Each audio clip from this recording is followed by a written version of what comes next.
room is exceptionally free for events in the summertime. Gentlemen, go in the room. What's your name? Master Ron?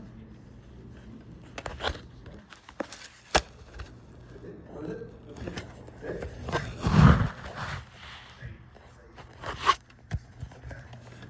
Everybody here gets +2, as they say. You can tell I'm not very discriminative reading.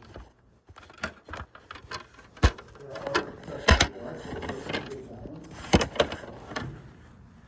One of you is mentioned early on is a graduate school.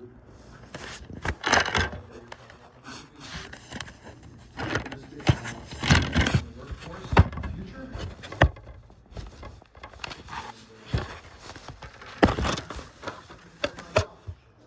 No getting around it. I took a story classes at Georgia Tech online.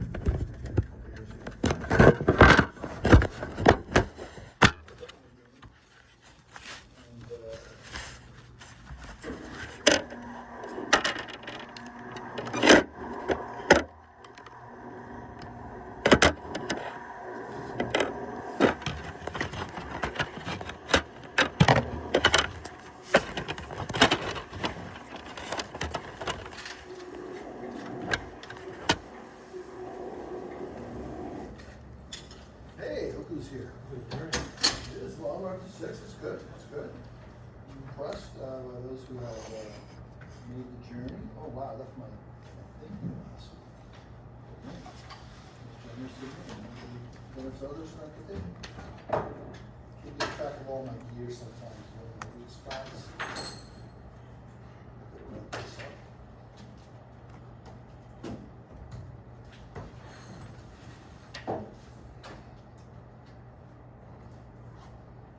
One of the undergrad biomedical engineering classes I took.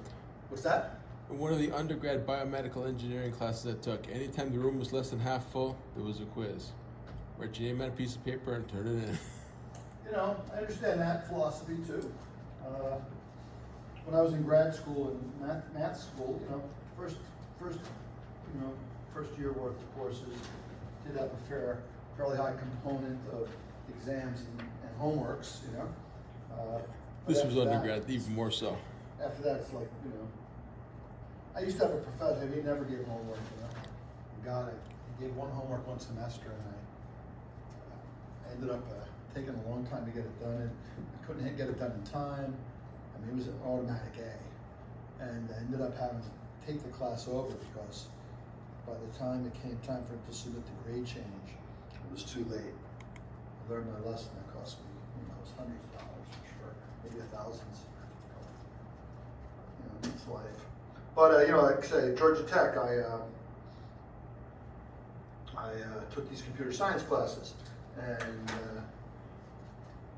in the very first semester, I took 2 courses, and I had an A in one for sure, and then the other one, okay, except for privacy, okay. The other one I had like 89.7. I was kind of hoping, you know, that God would give me an A. Georgia Tech was A, B, C, no pluses or minuses, and it was like, no, 90 is an A, 89.7, that's a B. All right, and I was a little, you know, part of me was a little unhappy, but I realized that later on that you know, it took the pressure off me having to worry about trying to get a 4.0 in that particular program. I ended up getting like 3 89.7s out of 10, 11 classes. But also, as I tell my students, like you, and also tell people who ask about the program online, I said, look, when you go to an interview, nobody is looking at your GPA.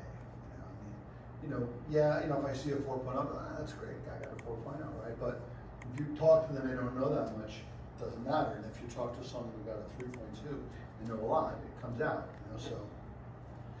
Hopefully, if you are interested in being in this profession, you took the advice I gave about doing a lot of homework problems out of the Hull, give you a lot of free time there, because just, you know, putting your pencil to paper or your computer, you know, to Excel, and trying to get to the whole answers is really how you learn how to answer problems. So hopefully you went there and learned that. Okay, so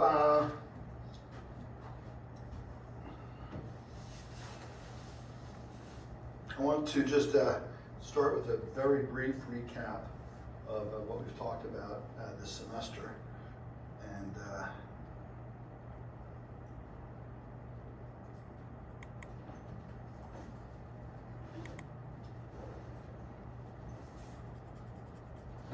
let me just pull up ahead a line open. I'm sorry. So, you know, we started the very semester. I think I probably talked about this with you.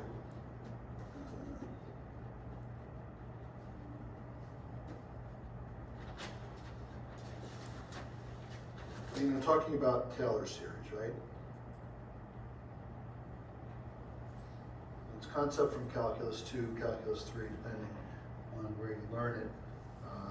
Although interesting guy at University of Pennsylvania, if you want to learn calculus in a nice way, he has a great course on Coursera where he starts with teaching about That Robert Griff one? Yeah, that class is great. He's an artist in a way, so he does a lot of fancy drawings, and he's really into the video presentation. Robert Gilchrist, I think. Yeah. Yeah, just go to Wharton, or you go to Coursera, go to say calculus and look for University of Pennsylvania. He's an amazing teacher, and he's also a superior mathematician. He's got a book on some abstract branch of number theory. I always hoped he would do the multivariable calculus. Did he do it? Yeah, I don't think he's done it though. He only did the one. Yeah. Right? Yeah. The one was so well done. He has all these. It's great. You know, he used. He does some drawing. He also has really interesting graphics, and the idea of teaching calculus starting with Taylor series is not that unusual. Although it never happens anymore. But kind of the interesting thing is this one, right? If you study Taylor series, you learn that the cosine of theta is equal to 1 plus theta squared over 2. Oh no, wait 1 second. Sorry. It's okay. Minus theta squared over 2 plus theta to the 4th over 4 factorial minus dot dot dot. It keeps going on. And then you take the sine of theta, the Taylor series for that, it's equal to theta minus theta cubed over 3 factorial plus, I must have this backwards, let's see. One of these must be wrong. Yeah, this must be, I guess these are, all pluses. I should just Google that for a second. My brain is really failing me here, but I think this is right. Let me just see. Let's just do it quick, right? Chat. Actually, you know what, even better. GPT. Taylor. Let's do that. Better turn the volume a little bit down.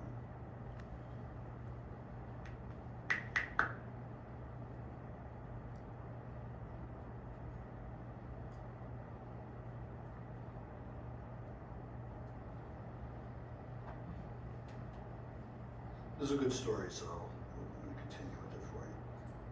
Okay, so Taylor series. I just have to ignore that 4 cos x sin x.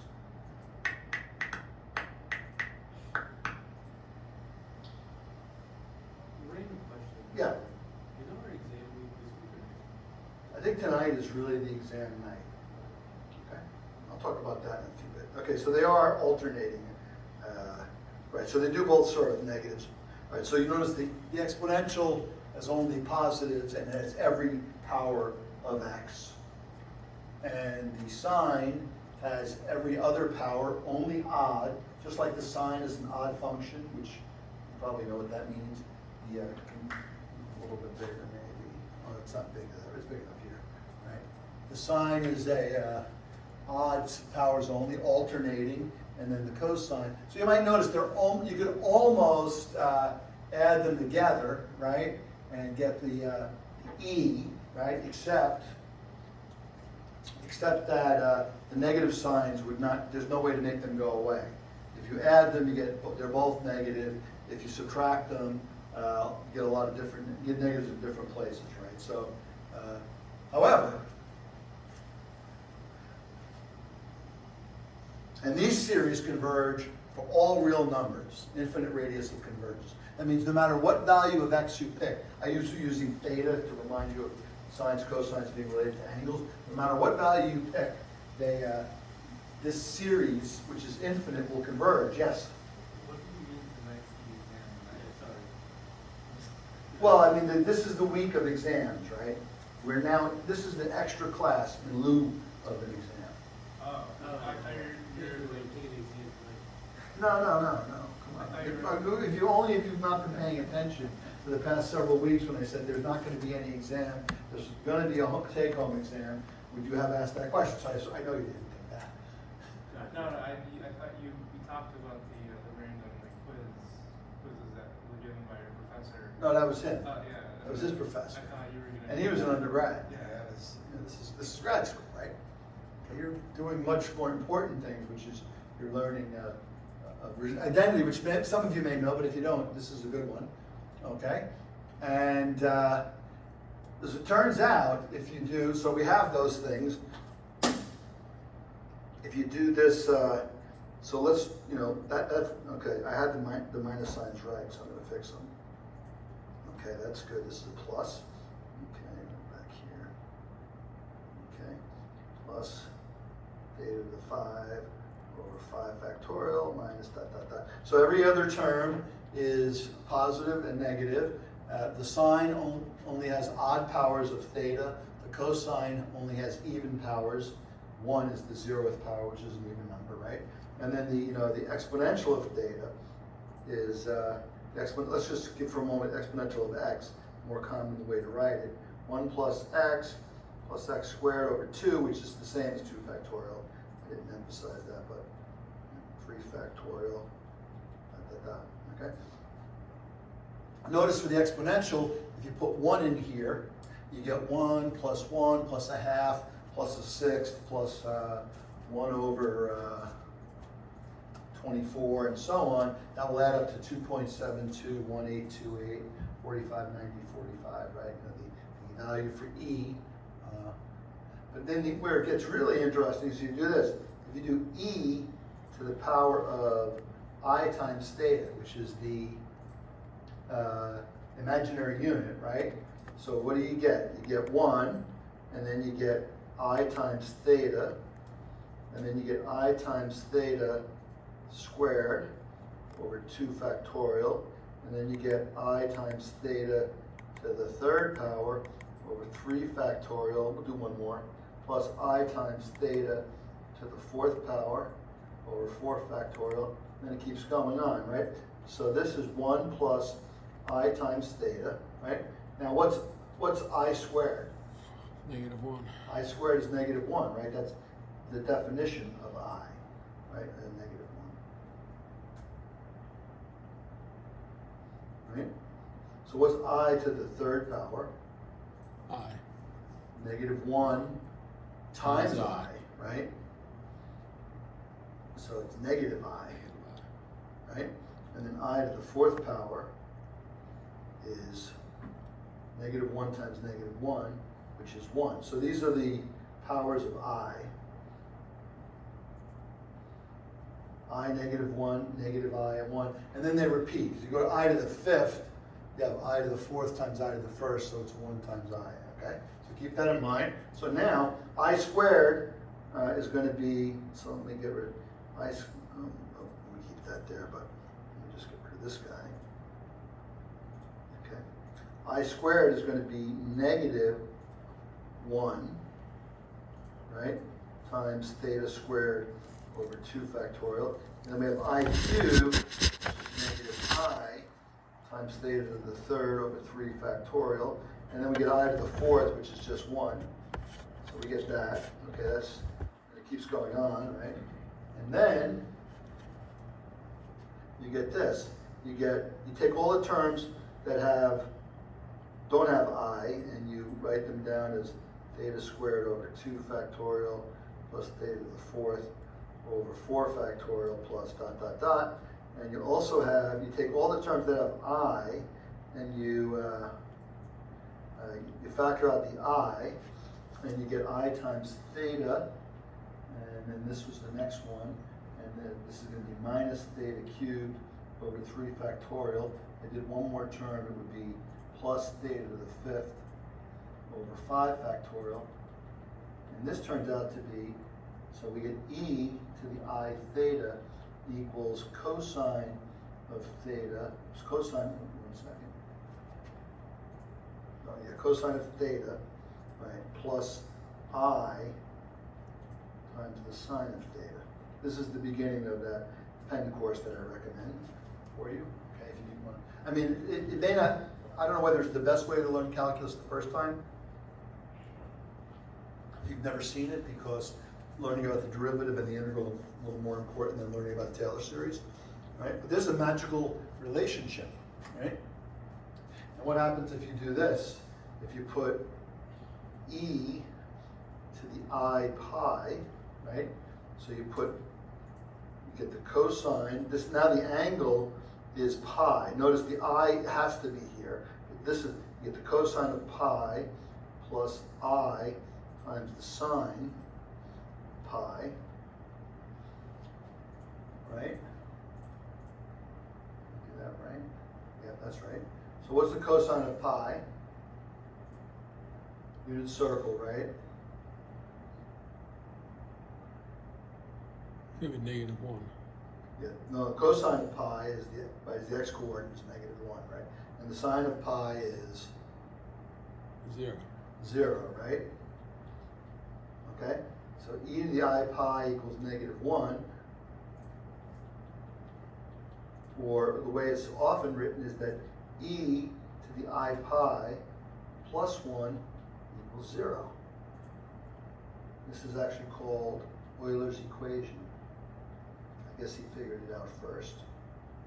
And you can see what makes this magical is it's got the 5 most famous constants in mathematics all in one relationship. E, I, 1 and 0 plus pi. I guess square root of 2 might be the other famous constant where Pythagoras they threw that guy off the boat in Pythagoras' time, right? Because he said, hey, you know what? One second, that's wrong. Oops. He said, if you have a 45, 45, 90 triangle, right? This is, 1, this is 1, this will be the square root of 2, right? He demonstrated that the square root of 2 is irrational, which means there's no fraction that exactly equals the square root of 2. You know that that's true, right? It's not a fraction. The way you write that is you said, suppose, P over Q equals root 2. P and Q in lowest terms. Okay? So you want to get what fraction would be the square root of 2? That's the question, right? So you square both sides and you get P squared over Q squared equals 2, right? Which just says P squared is equal to 2 Q squared. So what does that tell you about P? So P squared, right, is 2 times Q squared, right? So what kind of number is P squared? It's rational. It's what? Rational. Well, it's an even number, right? So P squared is even, right? So that's right. I'm actually going to write it here. Oops. I'm actually going to just change the location a little bit. That says that P squared is even number because it's a multiple of 2. And if P squared is even, P has to be even, right? Because if you take an odd times an odd, you get an odd. So P can't be odd. Take an even times an even, you get an even. P has to be. And odd times even doesn't matter because it's P squared. It's not, you can't do one of each. So P is even, right? So let P equals, okay, 15% on Korea. P is 2m. So even numbers are just multiples of 2. So in other words, I take an m and replace q squared. That's all I've done, right? So then what we have is P squared equals 2q squared. So P is 2m, squared is 2q squared. So I get 4m squared equals 2q squared. So dividing both sides by 2, I get q squared is 2m squared, right? Well, that means q squared is even, which means that q is even. So now we have q is even, p is even, and we have p and q is in lowest terms. So q is equal to, let's say, q equals 2n. But if you take p over q, you get 2m over 2q, 2n, sorry, which is m over n. So that's a contradiction, right? We said it was in lowest terms, but it can be reduced. So this is how, in the 5th century before the Christian era, somebody proved that square root of 2 is irrational, or more interestingly, the notion was that the ratio of any two integers, I mean, the missing side should be able to represent any distance should be measurable as the ratio of two integers. This was the discovery, so to speak, or the first proof of the irrational numbers. So now you have two different facts, okay? So you get two nice stories today. Euler's equation, which is e to the I pi plus 1 equals 0, okay? You also learn that the cosine and the exponential are more closely related than you might think, okay? And this kind of becomes the basis of complex variable analysis, which is like calculus on the complex numbers, which has utility, right? So what does I do for algebra 1 or algebra 2? It just says, well, every quadratic has two solutions. Some of them might be irrational, right? You know, I mean, not imaginary, right? Complex, right? But turns out that you can do things in probability, like one way to prove that the integral of e to the minus x squared over 2 pi, the normal distribution's density function, is 1. One way to do that is using complex numbers. There are other ways too. Okay? Okay, so we started with Taylor series, right? And the important Taylor series we had is this one. So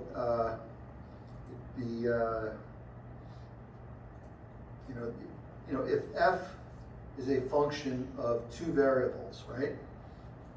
We'll start with 2, right? And then, if you bump x,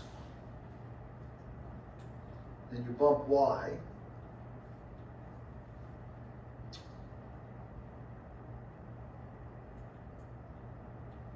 right? What do you get? You get, it turns out that the Taylor expansion says, well, your first guess will be, I didn't move at all. I'm at the exact same number. So what's the question here? Why is this question relevant to risk management, right? The answer is because I have a formula, f of x, y, which I'm using to value instruments in my portfolio. And that value depends on the inputs, x and y. And the risk manager's question is, well, what happens when x moves? Or what happens when y moves? Or in some functions, there'll be more variables. What happens when all of these things move? Taylor tells us the answer. It says, well, you're going to be close to where you started, so your first guess is nothing happened. Okay, but Taylor series says, well, it's more complicated than that. There's a component, a sensitivity to that x input, and you have to multiply that sensitivity by how much it moved by. Okay, and that it's almost a tautology to say that I'm a certain amount of sensitivity to X. So if X moves, how much did I change? Well, that's sensitivity times the move, right? And then there's also a sensitivity to the Y input. So I have to measure that, right? And Taylor doesn't say this is equal to yet. Taylor will only say this is approximately equal to. And then there's more terms. And the more terms look like this. There's I guess a nice way to write this, because it does actually come back to Taylor series. There's a second derivative with respect to X. There's also a second derivative with respect to Y.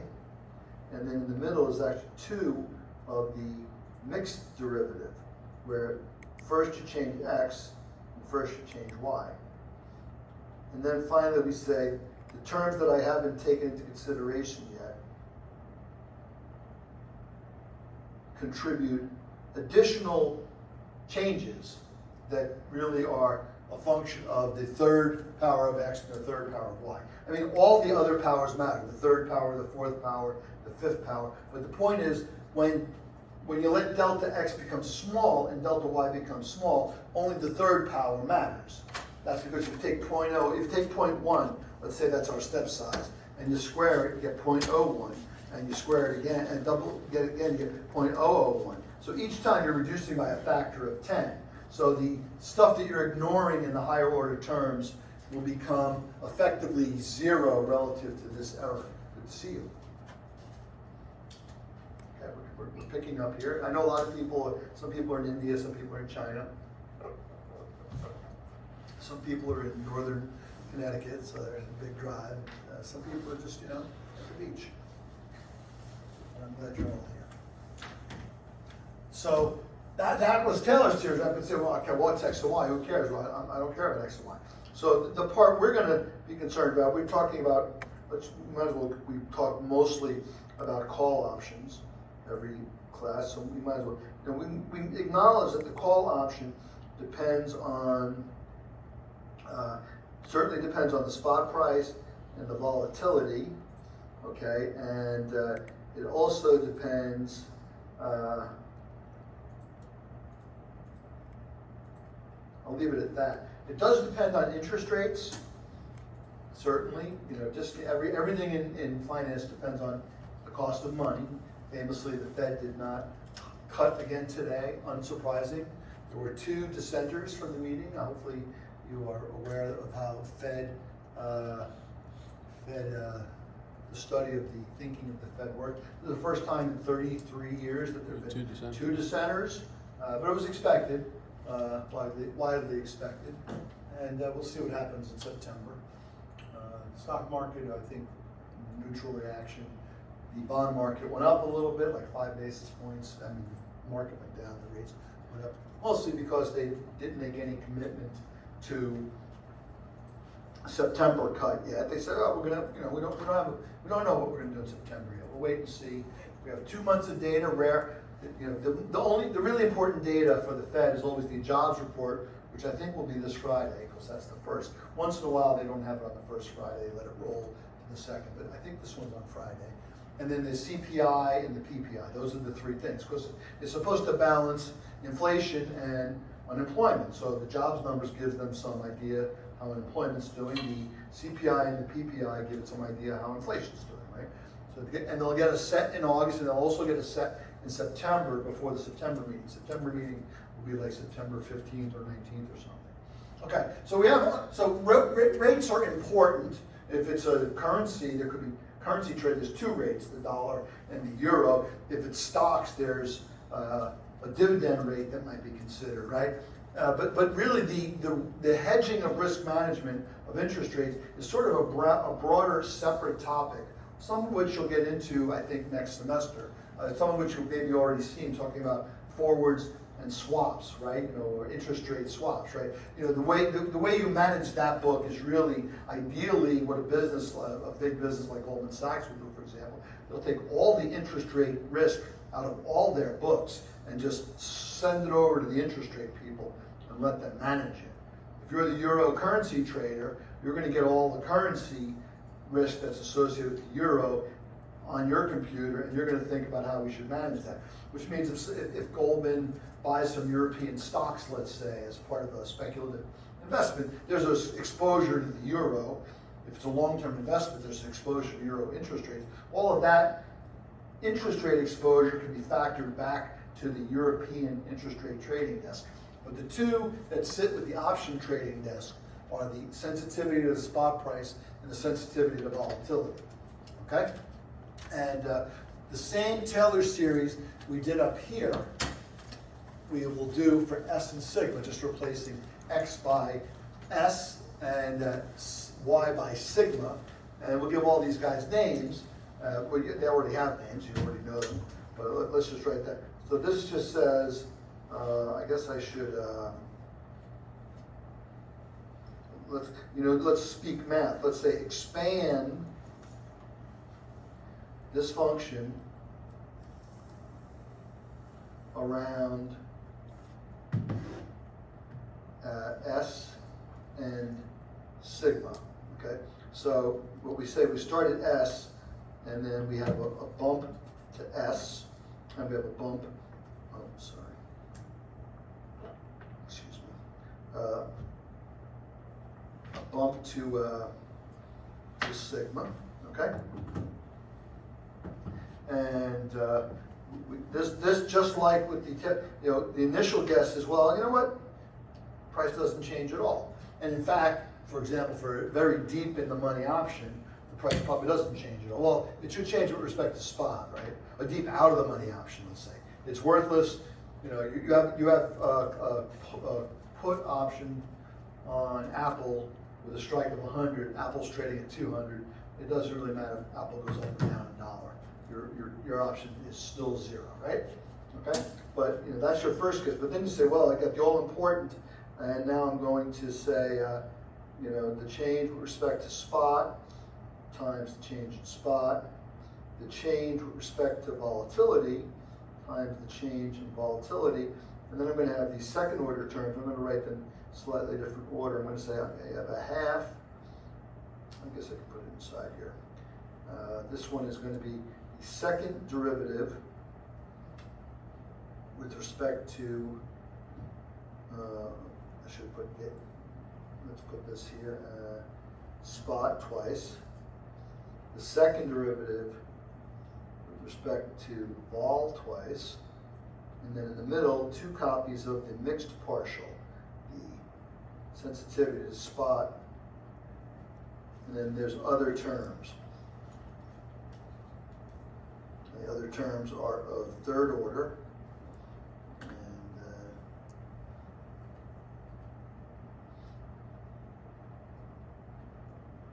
And there's a term in physics, I believe, for the third derivative, the change in spot, the change in the, so in physics, right, change in position is called the velocity, right? The change in velocity is called the acceleration, and the change in acceleration is called the jerk, which is a good name for it. Because like a jerk is like you have a toy on the floor and you jerk the string, and it has a discontinuous change in acceleration, or essentially discontinuous. Okay? But these become, sort of immaterial to an option trader book. Although one thing when you see third power, you should always think of what phenomenon in financial markets. Third power is always talking about the what. It's not the exposure to the mean or the variance. These are all, right? These are, I've been getting Isabella from Telegram very nice. That's going to be skewed for the third power. Right, so the first derivative, right, is about where's the mean movement in the spot. And the second derivative is about what's the variance in a way, right? The convexity. The third movement is the skew, and the fourth moment is actually the kurtosis. So we're kind of ignoring them with this expansion, but that just says, like, you kind of got to be aware that these risks are hidden, and they may not be as material as other risks on a given day-to-day, but over a long period of time, they could potentially be disconcerting. Let me just do something here. got so much stuff open. I don't have anything untoward, but you know how it is with your private life. You don't expose. Yes, I use Facebook. Yes, I use Reddit. Yes, I use.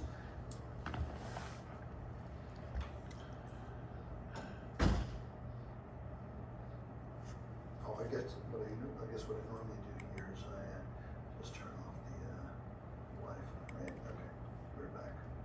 Okay, so and then it's important to know that these have names, right? Which is just, you know, this guy is Delta. No, let me just use it. I'm gonna emphasize that it's a okay. This guy is Vega, and the second, this guy here. Actually, no, I could do that. I do like this feature of my little toy here.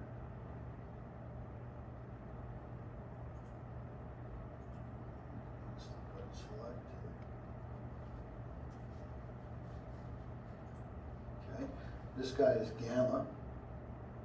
Oops.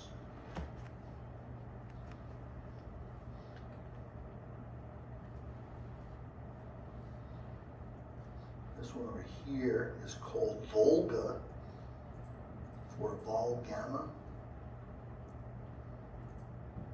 There was a time when people were thinking about this concept. Some people were calling it Volga, and other people were calling it Vama. I'm like, Vama? It's like vomit. That sounds stupid. So Volga won out. It's a river in Russia. It stands for Vol Gamma. And then this other one in the middle, it's called Vanna. I don't think it even has a letter. Neither does the Vanna. And probably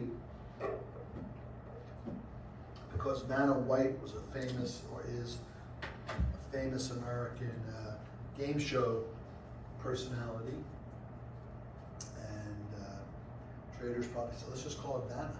It's like all the other V's, all of the Greeks that involve sigma have a V. Why not go for Vanna?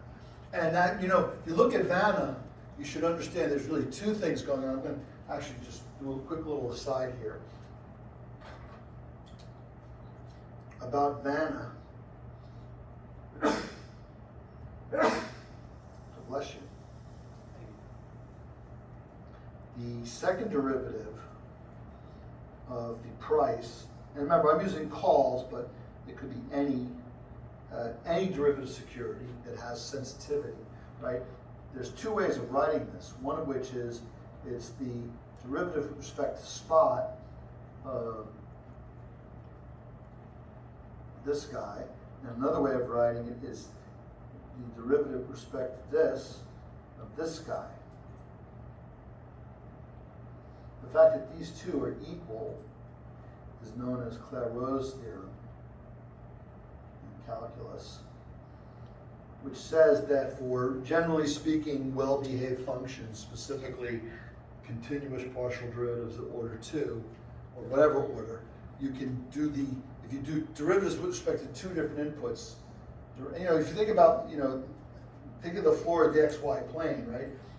You know, there's a derivative with respect to x, but then go this way. Derivative with respect to y, when I go this way. How much does the surface change, right? Well, I can do second order derivative, the mixed gamma, as it were. And turns out that it doesn't matter which order you take them for continuous functions. And even, you know, which is pretty much any function you're going to think of. Mathematicians have to be a little more careful. You have to come up with a really weird function for which this property does not hold. But they have different meanings in finance to us, right? This one is the derivative with respect to spot of Vega. And this one's the derivative with respect to vol of delta, right? And this is kind of got you into thinking of the risk manager mindset, right? Which is that I have to be aware that I have exposure, and not only do I have first order exposure, but I've got these second order exposures, both of which are called gamma, right? Gamma itself is gamma, and vol gamma is gamma with respect to volatility. And We talked about what is gamma. We didn't spend a lot of time talking about vol gamma, but why is it a good name? First of all, it means convexity. Second order derivatives do mean convexity. We talked about it with gamma. The net impact of gamma is that you can buy low and sell high if you have it, right? Because of the way gamma works. And that's good. You pay in theta. For vol gamma, Volga, you can do the same thing with respect to vol, which is if you have a structure which has positive Volga, you can buy volatility to hedge when vol is cheap and sell it when vol is expensive. And these things have value. And it wasn't understood well in the 80s when people were first trading options on a big scale that the second order Greeks had value, and people who figured it out initially in the 80s, they profited from it by recognizing that there's value. And then in the 90s, we talked about the RKO, which we'll touch base on, we'll talk about briefly tonight.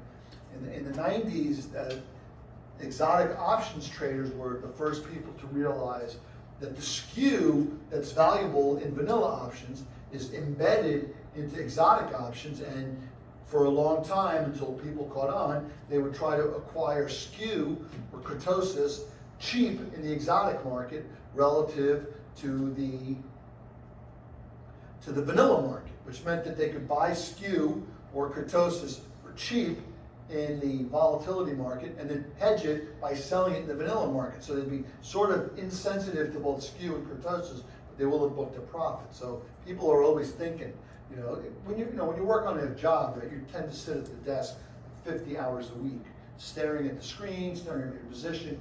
You start as a trainee, you're working, you're putting stuff in, well, who knows what they do today. A lot of stuff used to be entered manually. But you do work that, is what you give to somebody who doesn't know that much about the job, but may have promise as earned by education, right? But you sit there for a long time, you're thinking about what's going on, you're listening to people talking.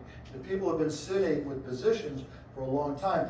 Sometimes they learn by trial and error. They have a bad day, and why did I lose all this money? Well, you dig around and say, oh, well, you know what? This short skew that I didn't even pay attention to, that really hurt me today. Because I was Vega hedged, I had no Vega, and then the market went up, and all of a sudden, the options out of the money options that I were short became more valuable and more Vega. The at the money options, which I was long and hedging with the out of the money options, the Vega kind of collapsed, and people lost money like this. I've seen it. I guess other people make money. Sometimes I see people making money, but often nobody talks. When people make money, they're like, I'm a genius. I'm going to tell you, I just could see the market. I was making money. Yeah, okay. But when they lose money, they're like, what the hell? What did I not see? And that's always, it's obviously important.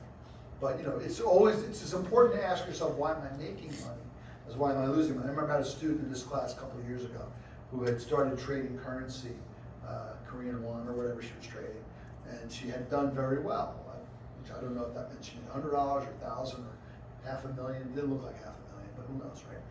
But I was like, there's a bit of a curse in there. When your first speculative trades go well, for example, if you were buying equity in 1999, the Nasdaq's going crazy. It's just up. Nasdaq went up like 80% in 1999. Much of it in the fourth quarter. And what had just happened in 1999, internet was coming, so people were very excited about investing in the internet. Online trading became a thing where you could, average person used to have to call up a broker and say, buy Apple for me. But now you can trade your own account. People got margin, and look, you put $10,000 in the bank, you borrow $10,000 from the broker, I should say. Now you got $20,000, and the market goes up 80%, so you made $16,000, and you only put $10,000 in, you're like up 160%. And if you put a bigger number in, you're like a genius, right? Same story in the 1920s, right? People could buy stocks on margin. In the 20s, you only need to have 10% equity to buy a stock. And the stock market went up and up and up. People were partying, drinking, dancing, and then 1929 came, and people were jumping off buildings, right? And similarly, actually, I'm sure there were probably some pretty sad stories around the crash of the U.S. stock market in 2000, crash of the Japanese stock market in 1990, and so on, right? Because when you know, because they were making money, they didn't really ask themselves, why am I making money? And if they had a bit of self-awareness, they'd say, I made money because I had leverage, and it was a bull market, and I was levered into a bull market. Everybody is a genius in the bull market. You know, the bear market is when, like, you find out. Warren Buffett, I believe, has the saying that when the tide is, when you know, the bull market is you're standing in the ocean and the water's warm and everybody's just relaxing and having a good time. When the tide goes out, you find out who's naked, because you can see there, you know. And what that means is, like, you know, when things turn bad, like right now, Warren Buffett is famously sitting on a huge amount of cash because he feels that the U.S. equity market is overpriced. He wouldn't say he's not going to say it's a bubble or anything, but, you know, he maybe wants to buy things when PEs are around 20, and a lot of things are like 25 or 27. He's like, you know, I'm not going to make it in the long term like that, okay? But, you have to ask yourself, when things are going right, why am I making money? You will ask yourself when things are going wrong. You know, when things go wrong, you can see your mistakes. You say, you know, I thought this was a good idea, now I realize it was stupid, right? But if it had gone up, it was still stupid. It's just that you didn't get caught for being stupid, right? You know, you always got to examine yourself if you're going to be a trader. And the same thing's true for risk managers, right? You have to look at people's books and say, why is this person making money? Now, the more diligent and, you know, career-focused people in the industry, they are always looking at the winners and the losers and say, they'll probably look at the winners more. Why does this person make money? I have a guy I used to work with making a huge amount of money in the power markets, and he gave a speech and was like, you know, he talked about what he's doing. And I said, all right, well, this guy knows a lot of stuff.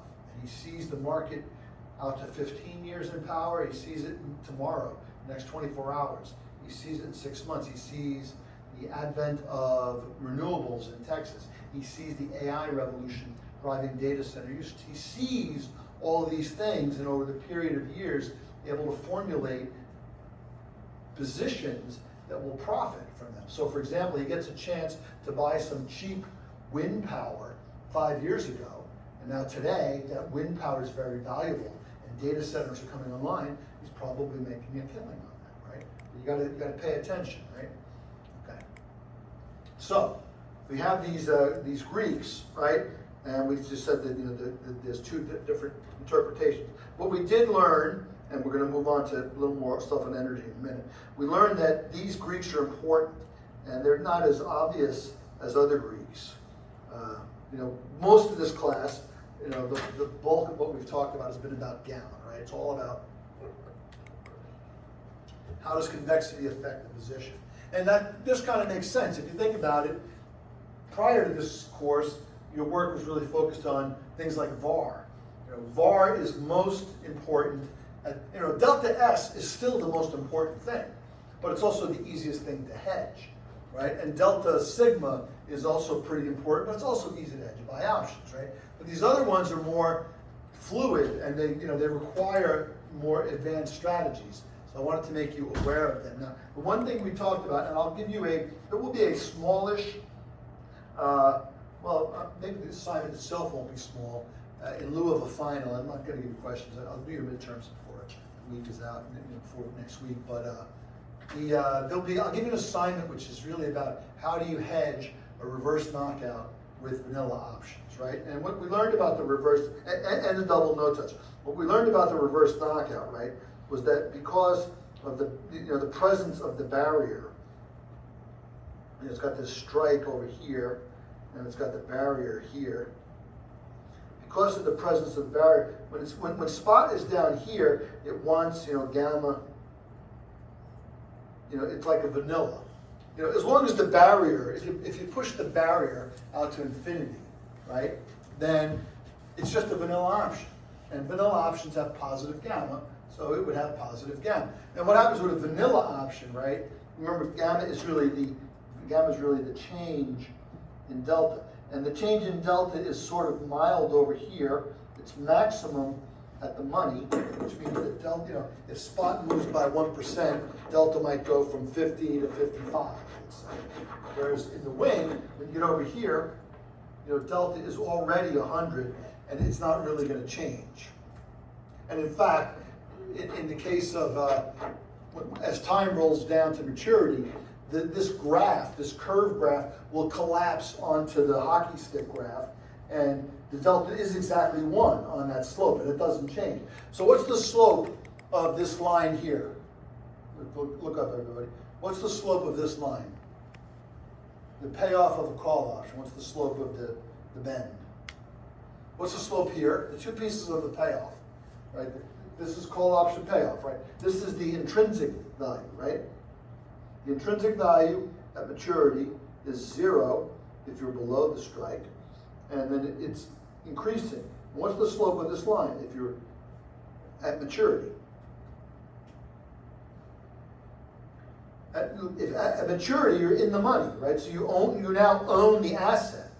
So how much does the asset go up for every dollar that the asset goes up? $1. 1, right? The slope is 1, right? This slope is 1, okay? And over here, you can see that this slope is, your 25 delta option. That slope is about 25%. This slope is about 50%. This slope is like 99. So you can see, even though it's going to basically be 1. So that means gamma is gone on the end. And there's also not that much gamma over here, because when you're really out of the money, a little move doesn't help you that much. Your position doesn't increase by that much. But when you're at the money, when you're sitting right on the 50 delta, you've got a razor's edge. This could go up and I'll be doing great, or it could go down, I'll be unhappy. Or again, in the extreme case, when time is 0, right? Your delta here. This is a good question. I should write some of these down for the next year's final, right? What is gamma at K at maturity? And let's say maturity minus 1 second, let's say. This is a good thought question. And if you can get this one right, it will tell me, if I'm asking you an interview, it will tell me that you've understood a specific type of risk that option makers face, which is what happens at maturity. So let me ask you a question. What's the slope to the left of K? 0. Pink line, what's that slope? 0. Horizontal line, slope is 0, right? Okay? And the slope of the pink line going up is 1. And what is gamma, right? Gamma It's going to be 0. is the change in delta. I'm going to write it as d delta just for the change in delta with respect to a change in spot, right? And what we're seeing right at the kink, the delta is going from 0 to 1, right? And it doesn't matter how small this move is. Let's just put as many zeros as you want, right? So what is that number? That's infinite, by the way you do it. It's going to, infinity, right? And what's happening there is, right, here it is. It's 10 o'clock on a Tuesday morning. Foreign exchange options are about to expire. And, the euro's at 115. That's exactly your strike. And what happens is, if the euro's 115.01, you're going to exercise and buy those euros. If it's 114.99, you're not going to exercise and buy those euros. And you're sitting right there on the knife's edge. And you're concerned, let's say you're the short, is, if the euro jumps 20 cents, 20 hundredths of a cent, right?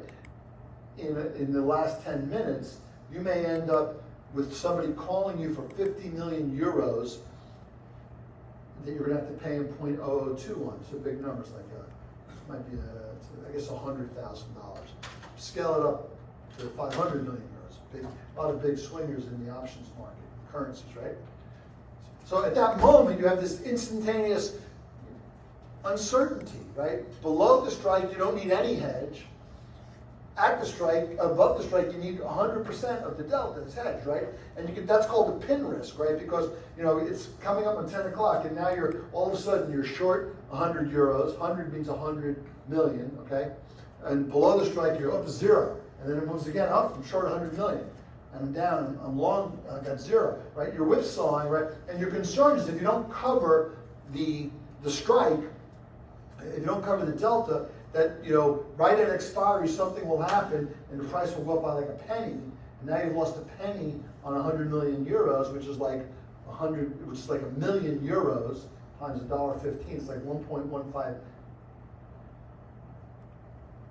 $1,150,000. Your bonus is 10% of that, so it's going to cost you $115,000 on your bonus. Call your spouse and say, yeah, we're going to have to cancel that vacation. I'm sorry. Not a happy day, right? Okay. So gamma is infinite at the strike at maturity, right at maturity. And away from the strike, what's gamma over here on this pink segment down here? How much is the delta changing along the whole segment? It's a horizontal line, so how much is the slope is what? 0. 0. And it doesn't change. It's 0, 0, 0, 0, 0, 0, 0, 0, and then it's 1. 1, 1, 1, 1, 1. So away from the strike, gamma is gone. It's 0. Okay? But at the strike, it's infinite, right? And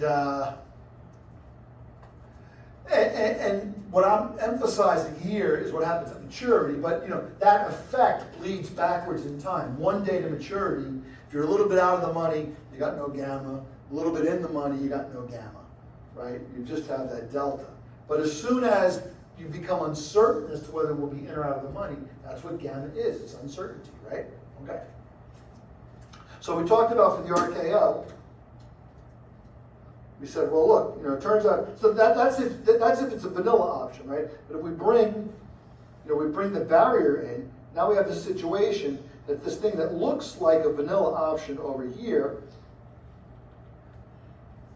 gets worried about the barrier, and that the barrier, you know, there's some invisible line here where gamma becomes negative. And that's because, you know, when you're long a call option, right, you want the thing to go up and up and up. Every penny it goes up, you make another penny, right? But there comes a point over here where you don't want to make any more pennies because you got almost all the pennies you're ever going to get, but you might hit the barrier and you get a big 0. So now as you get closer to the barrier, your value declines, and that becomes negative gamma. So this thing is a risk reversal. We talked about it. This will be a question that I'll give you to try out on your own. It won't be like a super component of the thing, but I want to give you something interesting to work on between now and the end if you're interested in it, which is that, you know, this one's going to be sell options to hedge, and this one's going to be buy options to hedge. So you're selling the downside and you're buying the upside. I should call those really, so the hedge for this RKO, and keep in mind there's RKOs that go the other way on the put side. Hedge for this RKO is sell downside, buy upside. You know, that's called buy the risk reversal. What's a risk reversal? Buy calls on the upside and sell puts on the downside, right? Okay. Now, if you do the homework number 2 correctly, you'll know how to create a delta ladder. Well, you'll be able to do the same thing for an RKO. I'll have to give you the formula for pricing an RKO. Okay. And then the other structure we talked about was the double no touch.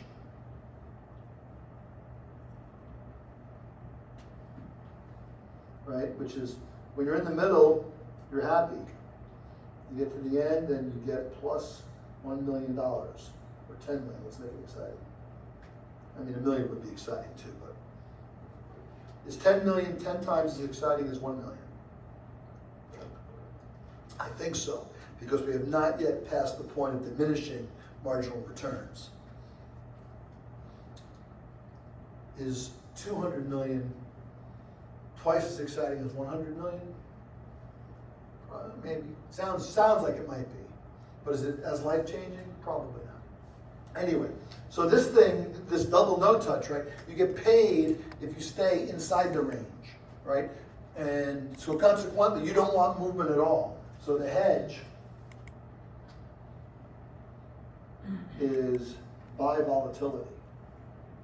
By now you should know that buy volatility means, buy a straddle, buy options.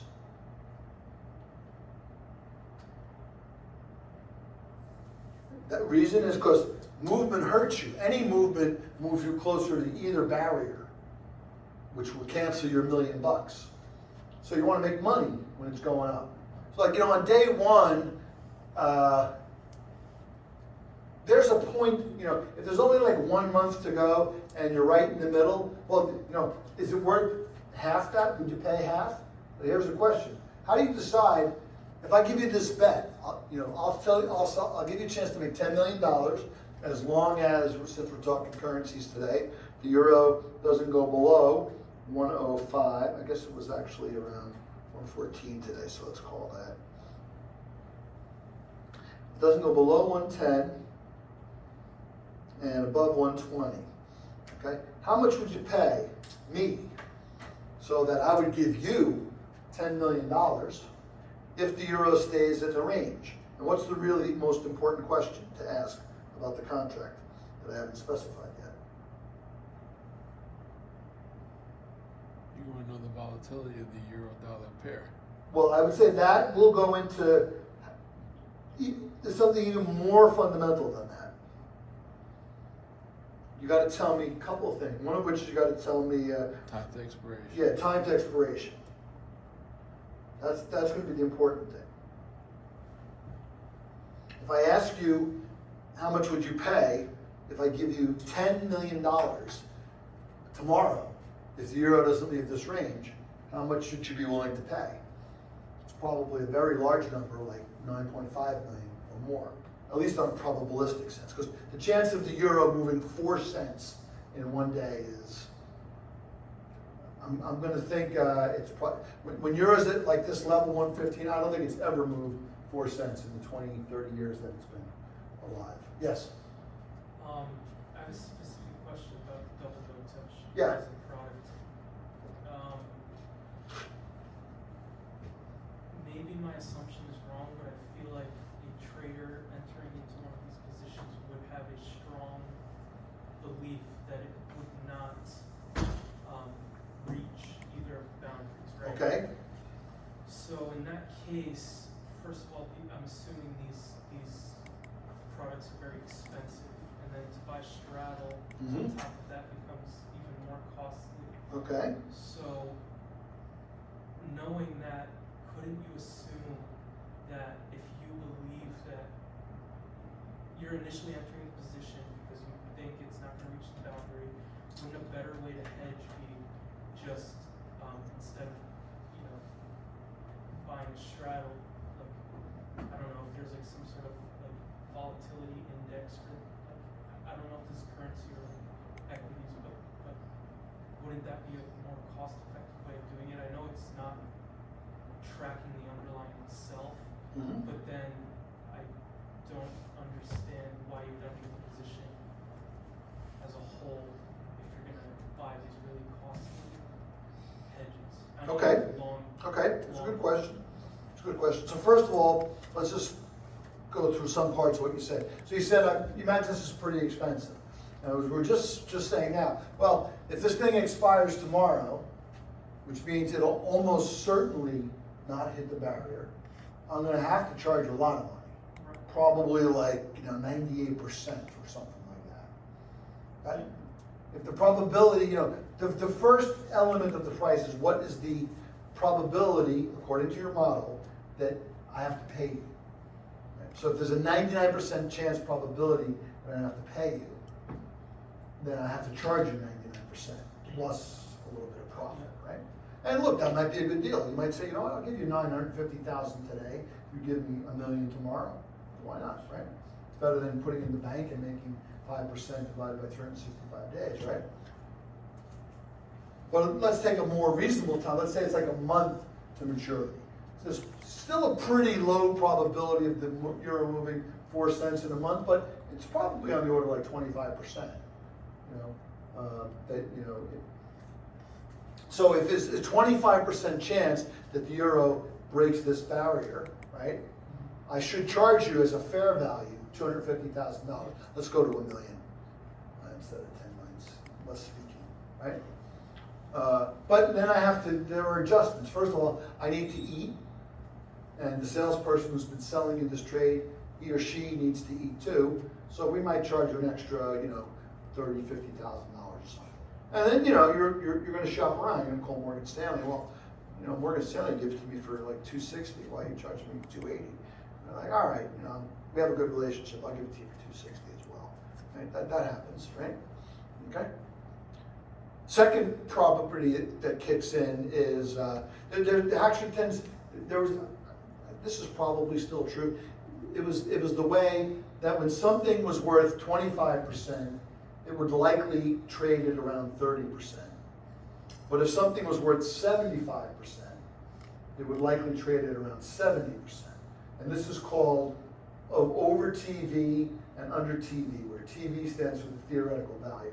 Turns out that's really baked into the strategy. Now your second question was, given that you already spent a lot of money to buy this thing, hedging by doing a Vega trade, right? If you're going to buy options, let's stick with that. We'll come to the index in a second. Would that be a good, now you're going to buy more options, right? Okay. So the first thing is, it sounds like you're spending a lot of money, but the thing you should always remember, right, is if I'm buying the double no touch at fair value, let's say 40%, right? And I'm buying the European options at their fair value, let's say whatever I spend on, then I have acquired two things that are worth what I paid for them, right? So I didn't spend money per se. I elected to put my cash on the table because I think that the combination would work in my favor.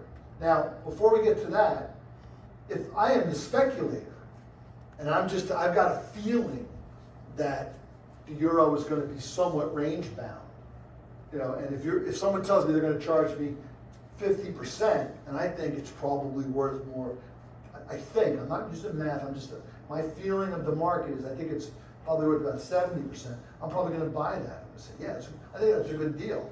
And if I do buy that, I'm probably not going to hedge, right? Yeah. Because I think the market's going to be quiet.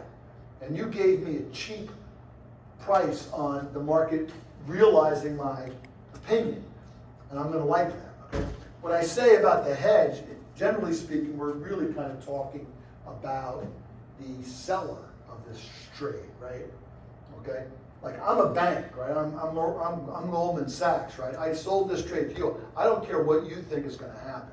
What I do know is that by being short this trade, I am wishing for the market to move a lot and break the barrier. So that means, and the calculus would bear it out, that I'm long volatility because I want volatility. Well, if I'm long volatility, that's going to show up in my book as long volatility. I got positive Vega. And my hedge for positive Vega is going to be to sell volatility. So if you call me up or you text me on the machine and say I want to buy a double no touch on the euro, staying in the range, I tell you 50% is the price, and you say mine, which means I want to buy one. Now I'm like, okay, now that book hits my position, all of a sudden I've got a lot more long Vega. Now I'm a trader, so I have an opinion. Do I think I sold volatility at a good level, or it doesn't really matter, because even if I thought it was a good sale, my goal would be to did I buy volatility cheap, right? Because don't forget, there's a bid offer, right? When I'm making this price to you, I'm going to tell you 50 at 52 or 50 at 55, which means I'll buy it from you for 50 cents on the dollar. I'll sell it to you for 55 cents on the dollar. So at that moment, once you trade, I've already earned the Vega spread, as it were. And I did that by putting, where did the 50 and the 55 come in? I put 10 vol in, and I get 50 as the value. I put 8 vol in, and I get 55 as the value, because it's negative Vega, so it's going to reverse, right? Is that right? Let me see. So let's just do that calculation together. So the double no touch, sigma equals 10%. And then the double no touch, which one is more valuable? If the real sigma is 8% or 10%, which double no touch is more valuable? If you're buying it, Yes,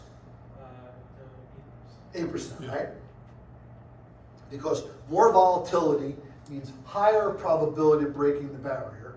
So consequently, lower price. So this would be the case where it's 55 cents per dollar, right? And this one might be only 50 cents. And that's how I would price it, right? When I want to make you a two-way price, I'd say, okay, well, maybe I'm not using 8 and 10, maybe I'm using 9.5 and 10, right? But the point is, I say, well, if vol is low, I'm willing to buy this. I said, when I do this, I say, let me pretend volatility is low, I'd pay him 50 cents. Let me pretend volatility is high, I'd charge him 55 cents. I make you that price, and then I don't care what you say, in a way. Whichever one you say, okay, either I get long vol or short vol at my preferred level. Either I bought vol at 8, or I sold it at 10. Either way, if the real vol market is 9, I probably want to do the Vega hedge. And then I'd capture that 1% spread on the Vega, okay? But you, the speculator, you liked your deal, so you're happy. Now we're both happy. You got the risk that you wanted. I'm the market maker. I hedged my exposure to you, and we're done, right? Now, could you use the volatility index to hedge this? And the answer is definitely you could. It's an interesting question about, and I'll tell you what's interesting about it. I haven't looked that much at vol variance swaps and vol swaps, but one characteristic that a straddle will have, that the double no touch also has, is that the Vega is going to be, I'm pretty sure, I could be wrong about this, I'm pretty sure the Vega of this transaction is going to be at the maximum when you're in the middle. The closer you get to either barrier, the more likely things are going to go bad for the owner. So it doesn't really matter how much vol is, because how much vol changes, because like if we're like we're at $1.19 and there's still a month to go, it's like this thing is going to break. So there's not that much Vega. But if it's down to $1.15, changing the vol has a much more intense impact on the price. Where the volatility index, I think, does not have that. Regardless of where the spot price is, the volatility index is probably always got the same Vega. Like you basically buy $100,000 worth of Vega in the vol. You buy enough. Well, it is. That's what it is, right? You buy a certain amount of the VIX at 16, right? You buy 100,000 of the VIX at 16, and it goes to 17. You make 1 point on 100,000 shares of it, right, as it were.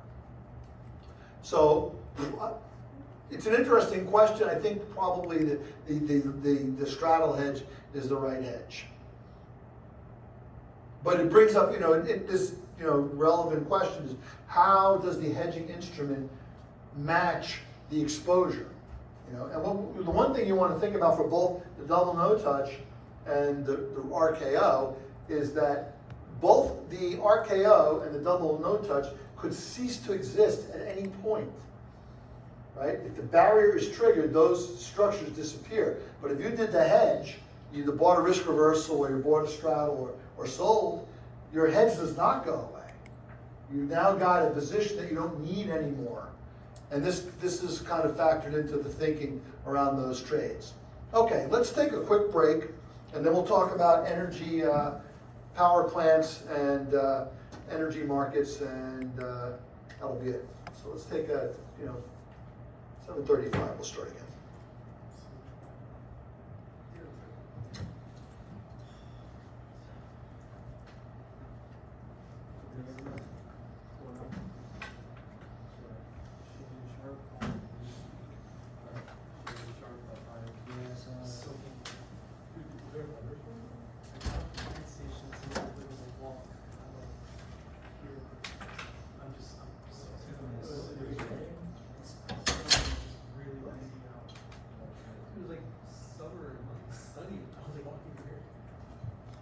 believe it, I can see it. It's shivers. I have 3 hours. Oh, no. 3 hours. Yeah, Stanford to West Haven, West Haven to West Hartford. It's tough.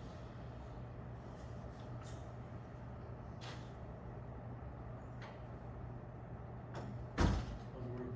It's good. Busy, but good. Seldom. Yeah. How about you? Dude, sucks like all You're kinda that. done, right? I've been done with this job. I've been applying very, very elementary, see what's out there. Yeah. Bro, they changed this. The circle off road? Yeah. Yeah, change Charlotte. I just gotta choose teacher back. I didn't really have those. Yeah, no, they keep changing it. They change it every single time.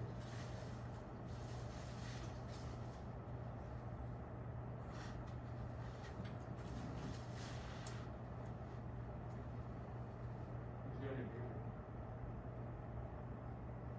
Oh, 83. It's like 27 or 30. It is. I literally just troll the case. Yeah, we have a final exam tomorrow for that class. I'm big from that.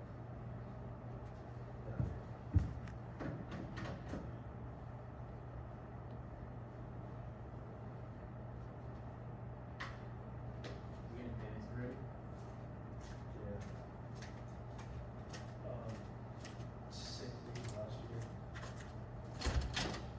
I don't think we're putting in as much effort this year though. Why not? I lost the championship like 2 years in a row now. I'm kind of like, 2 years in a row instead of 3. What about Buffalo Bills? it's for like the 49ers, dude. You know what? People don't talk more about how good they actually have now for me. The last like 15 years, they did it now, maybe. Yeah. Yeah, they're like make the championship or they don't make the playoffs at all. Like every other year. You get like a high draft pick and some stuff. Yeah, just keep it going. Yeah. I'm getting Steve actually. He's like so. Yeah, dude, I wonder where he's gonna go this year. I mean, if Jamar's gonna go number one. Jamar, everybody's saying he's number one. Probably two. Bijan is pretty high projected. I don't think Saquon repeats this every year. That's what cares. If I had like pick 3 or 4, I would pick like Justin Jefferson. I feel like he's just gonna be a piece. He was like weird right now, but Yeah. McCarthy's kind of out now. they're saying he's looking good, bro. If they didn't re-sign Mahomes, what's this all started? Because it's Hawks isn't back. But they're really Yeah, but like top picks are probably be Jamar, Jefferson, Saquon, Bijan, Gibbs. Yeah. I don't think so. I'm not gonna make it though. How much is Nick Bijan? Chandler's gonna be really good this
that's what happened to me. Ralph and Alex can go. Who's quarterback?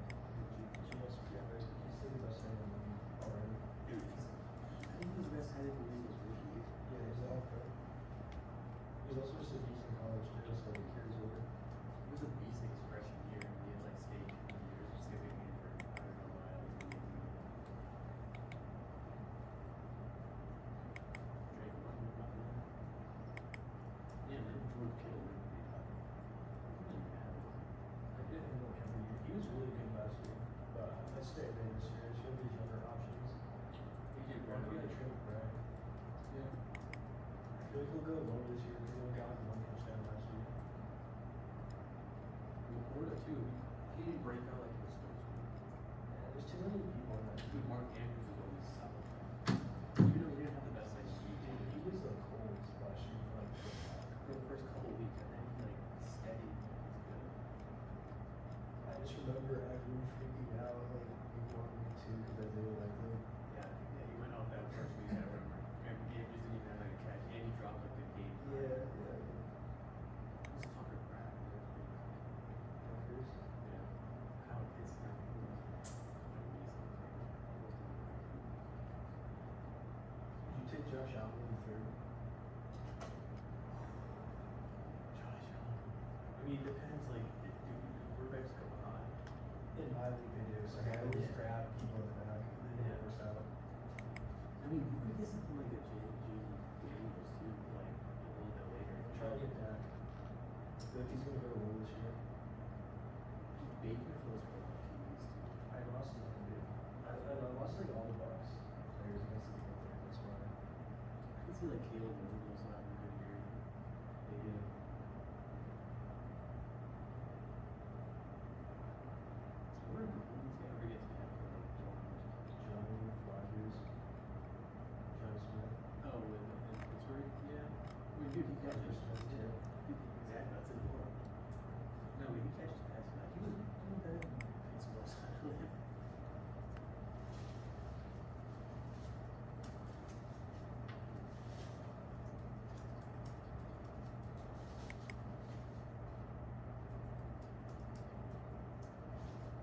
Chase Brown is really good. Who's that? The dude from the Little Brothers. James Buckner, Nick Not Cut. that, Zach Moss. So who's the RB1 now? Chase Brown. Brees Hall too, I mean. Yeah. A late round pick, James Conner, who always gets yards and touchdowns. Yeah. Kenneth Walker, the guy in Seattle too.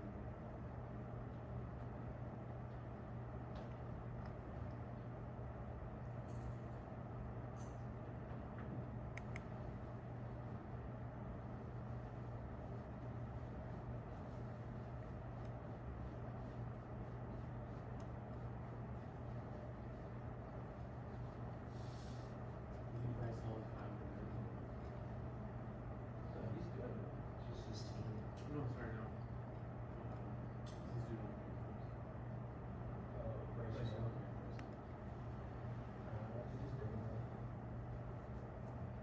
What? I don't think he's big enough. Yeah. Dude, you know who's apparently also suffering this small is Dylan Gabriel and Browns. I haven't been paying attention to that battle he's losing in. I just saw something on Twitter today, he's just doing big skills and that, but It's gonna be fine. he's gonna pick it too. His pick is not bad. Yeah, you're not gonna carry full forward. There's no way they can. So I think either I think it's gonna be out. I'm probably trying to. I'm gonna take it. Because then why would they just sign it anyways? It's true, but there's teams that need more backs. Injury happens, like the Jets, the Fields just went down. Yeah.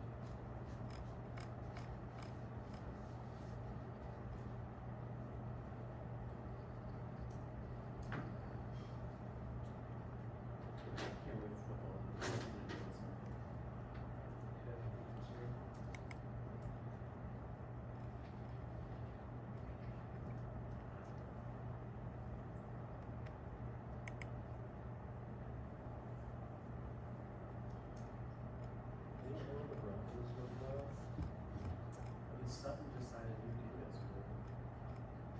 right there.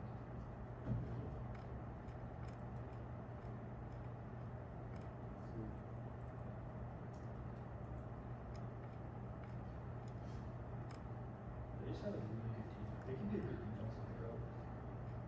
Their secondary. Yeah, but like, a reasonable defense. True.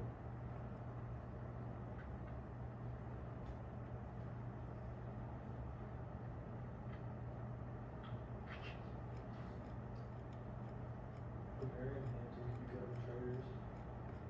They don't have like any wide receivers. I think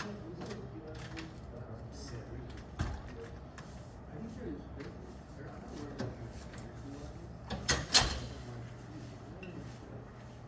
Yeah, I know.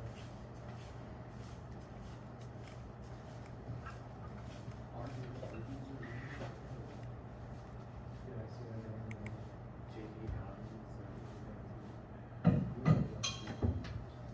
I think that's everybody, yeah. All back.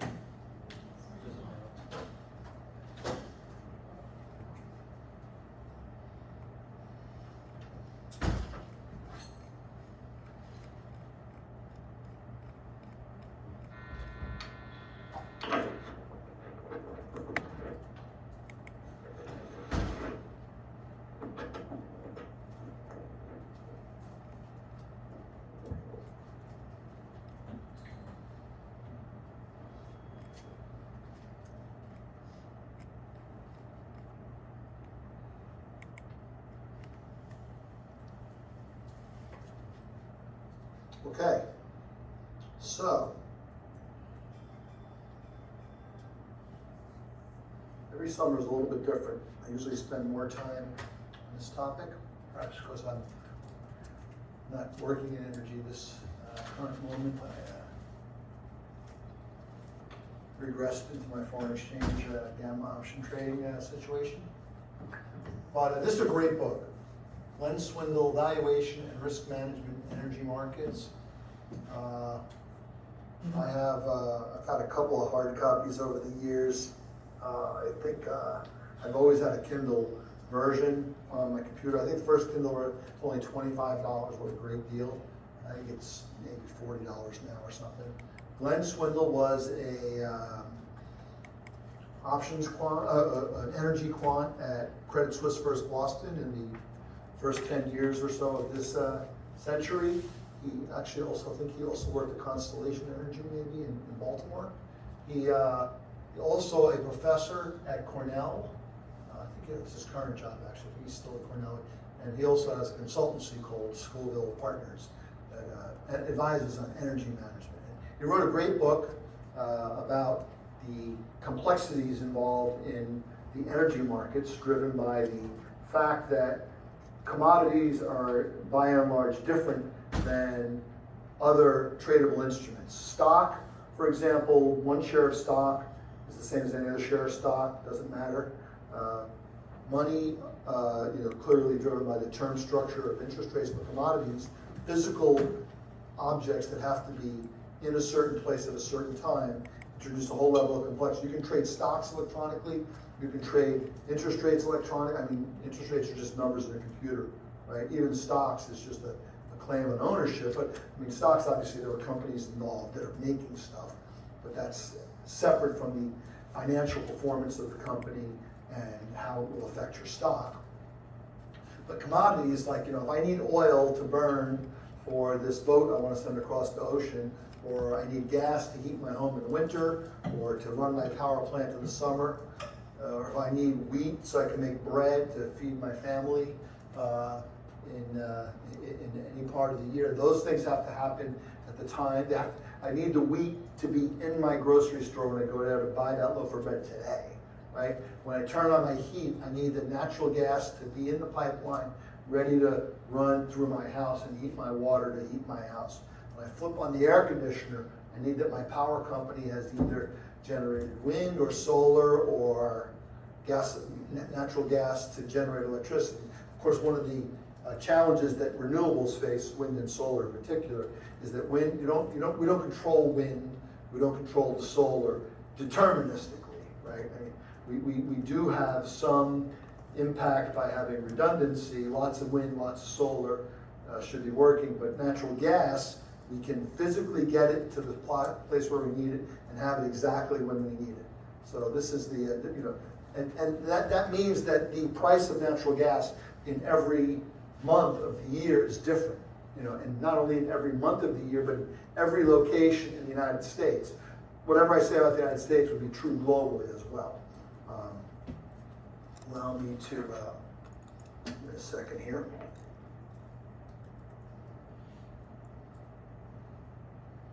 This state is so screwed up, you pay twice as much for electricity in the winter as you do in the summer. What is that? This state is so screwed up, you pay twice as much for electricity in the winter as you do in the summer. Why is that?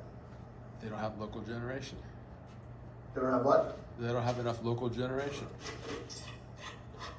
In the wintertime? Yeah. Okay.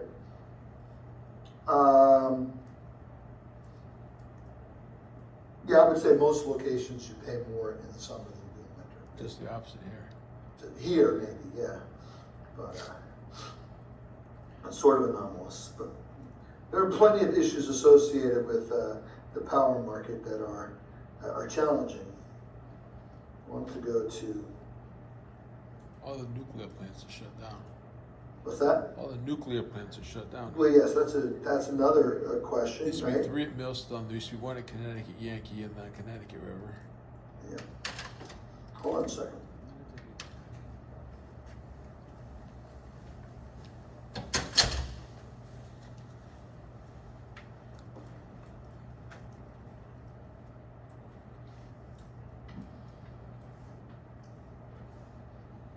Okay, so this is the market for Henry Hub. Coming up on the screen now. Henry Hub natural gas futures. So Henry Hub is a location in Sabine Pass, Louisiana, where 16 different natural gas pipelines connect both intrastate, that is only Louisiana, and interstate, goes to other states. And up until 2006 or 2008 or so, it was by several orders of magnitude the only really important gas price on the national level. And that was because almost all natural gas was coming out of Texas, Oklahoma, the Gulf of Mexico, Louisiana, and consequently, a large portion of natural gas began its economic life in the Gulf of Mexico area and disseminated to the rest of the country. Because the value of natural gas is such, and it's a valuable commodity, and because a lot of people need it, eventually large deposits of natural gas were discovered and developed in places like the Colorado, Utah, Wyoming areas where I forget what the name of that specific section of the commodity market's called, but coal bed methane was the type. They figured out how to get gas out of coal beds. There was always a lot of gas in Canada. Canada, of course, is rich in natural resources. That gas mostly in the east would feed parts of the northeast market, and in the west would feed part of the California market. Actually, in the Midwest would also come down through the center of the United States and feed the hungry natural gas market. Major pipelines, let's just pull up a pipeline map and we'll come back to the natural gas futures market here. Let's just get that in here.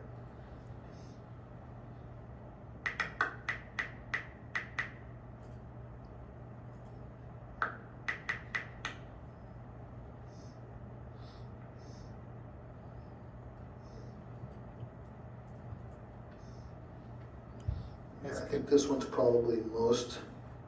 No, let's just go. So you can see Sabine Pass is like kind of right around here. But these are all the major routes that are used to transport gas throughout the United States. And you can see because of the presence of the commodity in the Gulf states and also in the offshore area, and also here in Oklahoma. This area became a central clearing point. We also see where the pipelines go. Where, who needs a lot of natural gas? Well, the Midwest in the winter gets very cold. Chicago, Michigan, Minnesota. So all of these major trunk lines are taking the excess gas out of the Gulf up into the Midwest. And then also, of course, New York, New Jersey, Pennsylvania also have a heavy need for gas, and consequently there's you can see gas goes from where the gas is to where people are, right? Where are the most people in the United States? New York, Philadelphia, Chicago, dominate the population grid. And of course, out to California, most populous state, right? Los Angeles and San Francisco, but of course they also have gas. These blue lines don't necessarily indicate how much gas is flowing. It looks like there's only one super major pipeline coming out of Oregon and Washington from, it's at the border, but it obviously is coming in from, a lot of that's coming in from Canada. And major gas finds in Colorado, Utah, and Wyoming were used to feed both the Los Angeles market on the Kern River pipeline, and I don't know what this thing is called over here. But what happened in 2008, what started to happen a lot, was that a process known as fracking, by which natural gas drillers inject fluids into the ground to break up rock that's there. And by breaking up the rock, they allow natural gas to flow from buried reservoirs up into the pipette. And this made it possible to find a lot of gas where previously there was none. Now this pipeline data is as of 2022, so it's pretty current. So all of these pipelines over here are reflective of the Marcellus Shale that Pennsylvania, Ohio, and West Virginia have large natural gas deposits.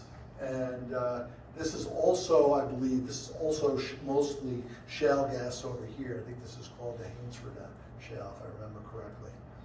And so the Henry Hub was the dominant market, and still the most major pricing point of all the U.S. But the interesting thing about how U.S. natural gas works is people trade the general level of gas. If we think we're going to have a lot of extra gas, the general level will fall. If we think we're not going to have enough gas, the general level will rise. And that price is mostly traded by the larger gas market at the Henry Hub point, because it's a market where everybody can show up and hedge. And the point is, if you own gas at Henry Hub, you can send it elsewhere if you need to. But then local markets also are interesting, because any market that's not close to gas has to pay extra, because the gas has to flow from the Gulf of Mexico down to the into Los Angeles. It costs money, right? Basically, they run compressors, which are more or less big fans that pressurize the pipeline and enable the gas to flow. So there might be if a pipeline was going to carry gas from here through New Mexico, southern Arizona, into Los Angeles, there's probably a compressor like every, 50 miles or so, maybe more frequently. The only way gas flows is by a pressure gradient. More pressure at one end, it flows to the other end. That's your only option. And so the Henry Hub natural gas market became the point that would be used to trade the general impression of gas. And what do I mean by too much gas or too little gas? So the nature of natural gas usage. I'll draw this here on a little picture for you, which I think I may have showed you. But basically, there are some large number of gas wells in the United States.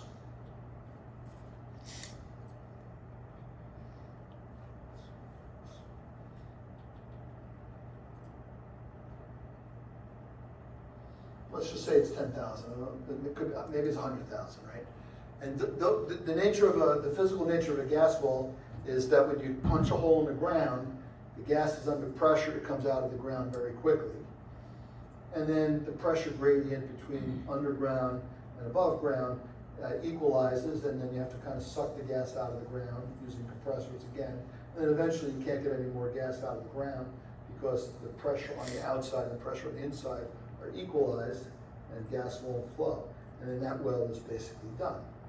But because there are so many, so the life of the of a natural gas well tends to be about 20 years, although these fracking wells tend to be about 10 years, I think. 10 years, 20 years for old wells, which they could be productive. An oil well, on the other hand, could be productive for like 40 years. That's why if you drive across, certain places in Texas, for example, you'll see a lonely, farm with just one derrick just kind of cranking oil.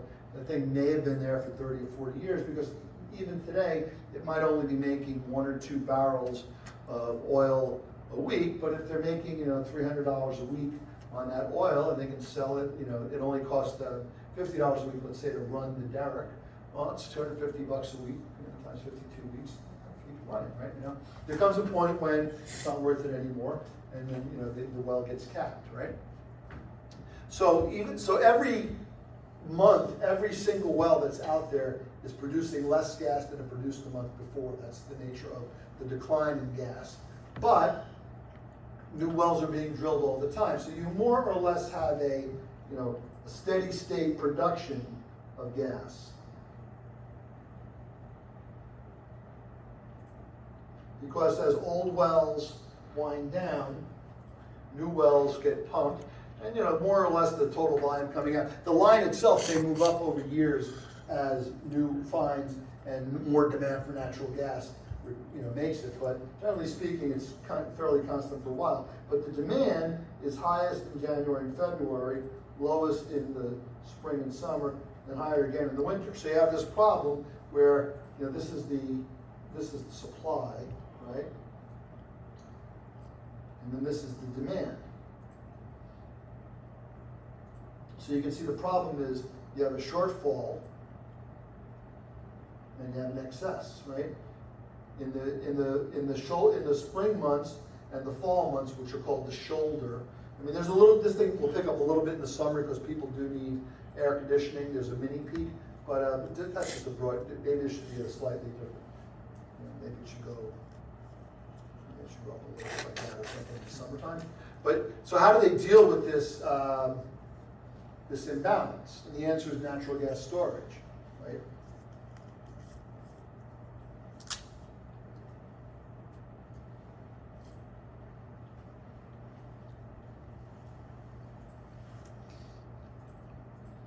What is natural gas storage? Big hole where gas used to be. So some of the bigger gas fields have been exhausted over the past, 50 years or more, and they repurpose them to accept gas in storage. So in the summertime, when there's a lot of extra gas, more than we need, they shoot gas into the ground. And in the wintertime, when they can't get enough, they're shortfall, right? Then they pull it out of the ground, and that's a trade which we'll talk about in a few minutes, the natural gas storage trade. But what we see here is that what do you think the price curve will look like, based on so the pink line is essentially the demand curve, and the blue line is the production curve, right? So what will that do to prices of gas? This is where you put on your economist hat. It's going to be just the opposite of what the supply is. Well, yeah, so look, when demand is high, right, prices should be, demand is high, prices should be up, right? And if demand is low, prices should be down. Now, of course, if supply could just adjust instantaneously, then, there would be a different supply-demand equilibrium. Maybe the prices would be the same all year. If people could, if the second someone in the wintertime says, I need more gas, they could just turn the thing and say, here's more gas. And then they say, I don't need more gas, they can just turn it off. Then supply-demand would be balanced all year long, and maybe prices would be more constant. But the reality is, that's not the way it is. It has to be, the storage has to take place. So you can see when you look at the price curve, this is, so natural gas trades 169 contracts, I think now, or 13 times 12, maybe 156 contracts right now. And although, because it's early in the New York evening, there's nothing trading out here. But tomorrow, the first 2 years will trade pretty heavily. And but always the most action's in the front, so you can see, you can see it just getting started, right? But by the end of the day, there will be many thousands of contracts. I might be able to let me see if I can get yesterday's here. maybe. Yeah, you can see, this is yesterday's. This is the close. So, turns out today, by the way, notice something interesting. So today, it's already tomorrow in gas terms, right? But today, August 25 contract was the front contract. And if we go to the current quotes, September is the front contract. And the reason for that is today is the second last day of the month. Today's the 30th, tomorrow's the 31st. And the August contract and every other contract rolls off on the second last business day of the month. And the reason for that is to provide, at this point, if you were long August natural gas at 2:30 this afternoon when Chicago Mercantile Exchange closes, 1:30 out there, 2:30 here, you would have agreed to take delivery of 10,000 MMBTUs of natural gas, one lot, one contract. And it would be delivered every day in the month of September over a rateable amount. So you get, in September, you get 10,000 divided by 30 every day. And it would be delivered to your account in Henry Hub, Louisiana. And you would be expected to receive it, which means either you've arranged to have a pipeline to take it away for you, or you've arranged to put it into the ground until you're ready to take it, with people who own pipelines and who own storage facilities. Now, of course, as we talked about briefly in the other day, if you are just like Joe Blow and you don't have those capabilities, your broker will not let you take a contract to the final day. He's not going to say, Cliff, I know you're good for it. There will be 10,000 units of gas on your doorstep. Just make sure you're ready to take them away. Now, to say he's not a player in the physical natural gas market. A week ago, or 2 days or 3 days ago, they would have closed his contract if he did not do so himself. 7 days before the end, Interactive Brokers will start sending you messages. You're not a physical player, essentially, and if you don't take action, we will take action starting 2 days from now, and we won't tell you at that point. You have 2 days, you're warned, okay? Can't complain after that, okay?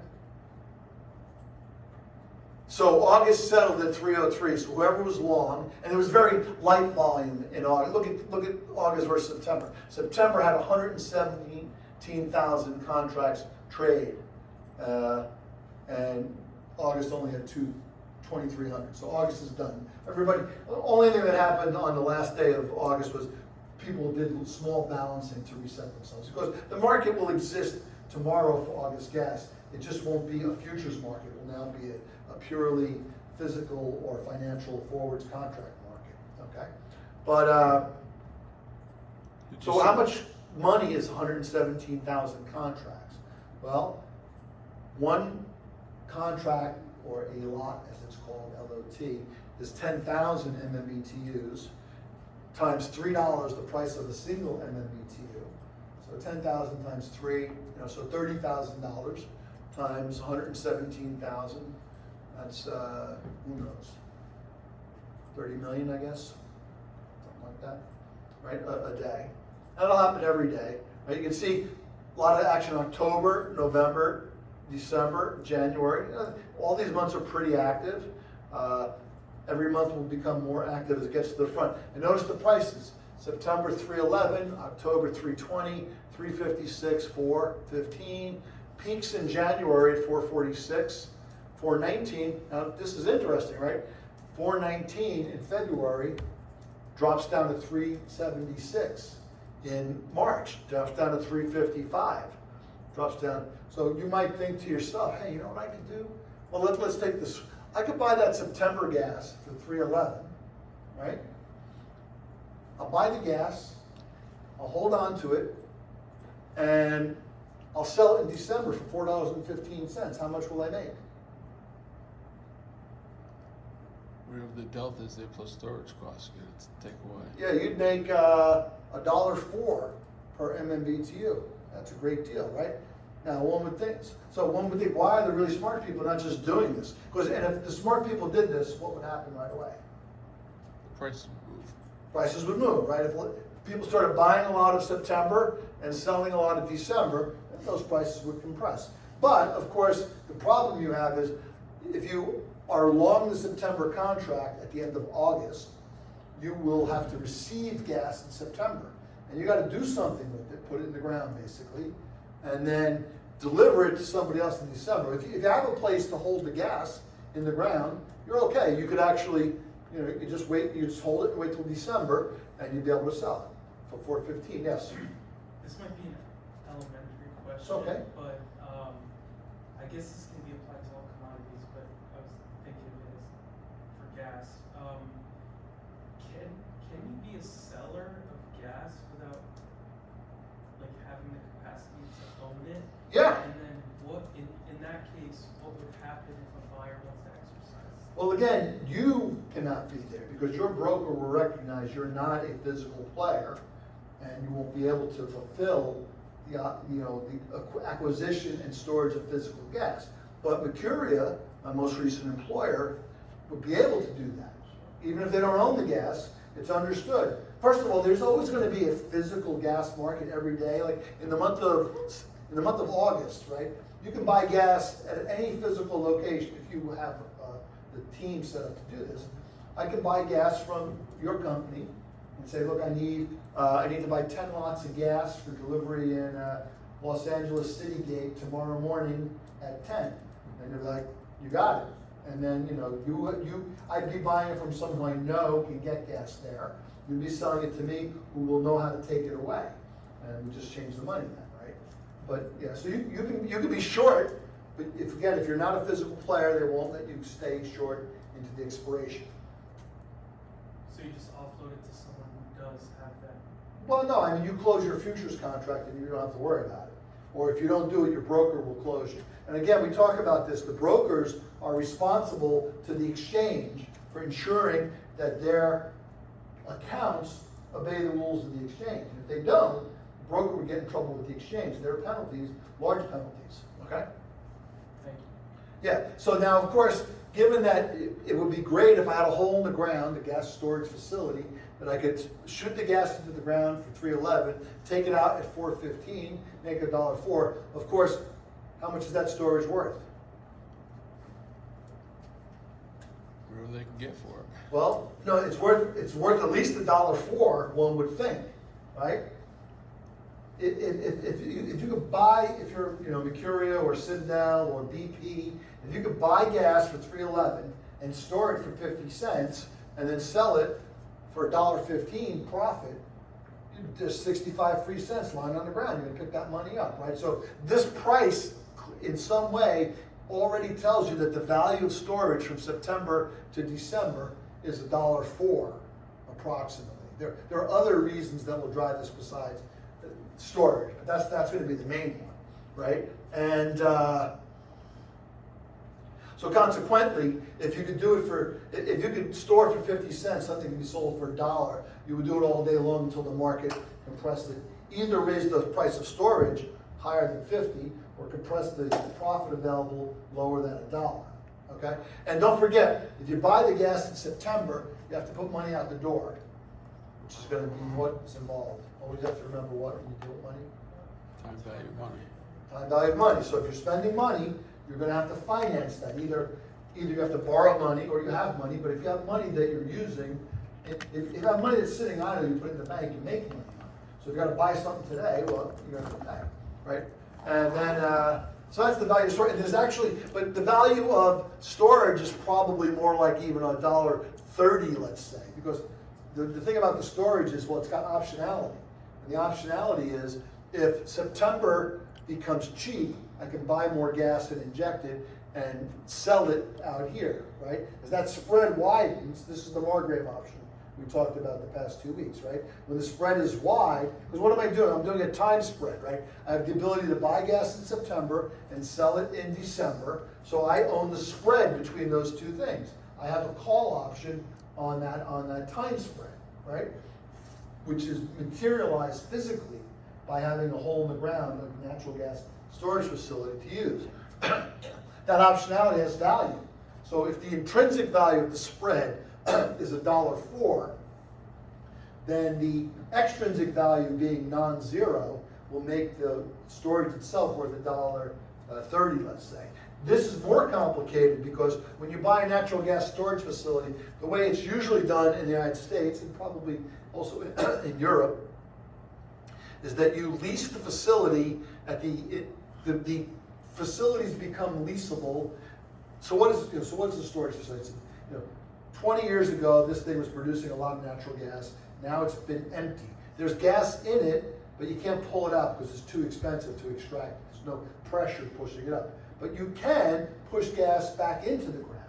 And that, you know, it takes a little bit of engineering to turn it from producing gas to storing gas, but that engineering has got a cost and people do it. And that person or that entity owns that storage facility. And then every year they say, okay, well, I'm leasing, you know, capacity to store gas in the ground from April to the following March. So in March they talk about it, and then in April you actually take ownership. And now you've got a decision, right? Which is, you know, you can buy any of the months, April, May, which will typically be lower. You know, the general trend of the natural gas curve. So let's just put this picture into your mind here. Because of what we've been discussing, the general shape of natural gas prices, and now I'm going to draw it from April, because that's kind of the beginning of the gas season. And we'll put June here. And we'll put November here. This March over here, right? The general idea is prices are going to be peaking around January.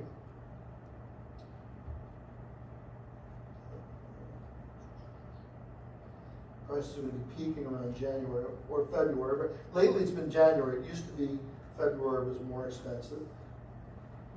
So, and the dead ball is low. This is pretty close to the low. So the prices will maybe dip a little bit in May. No climb.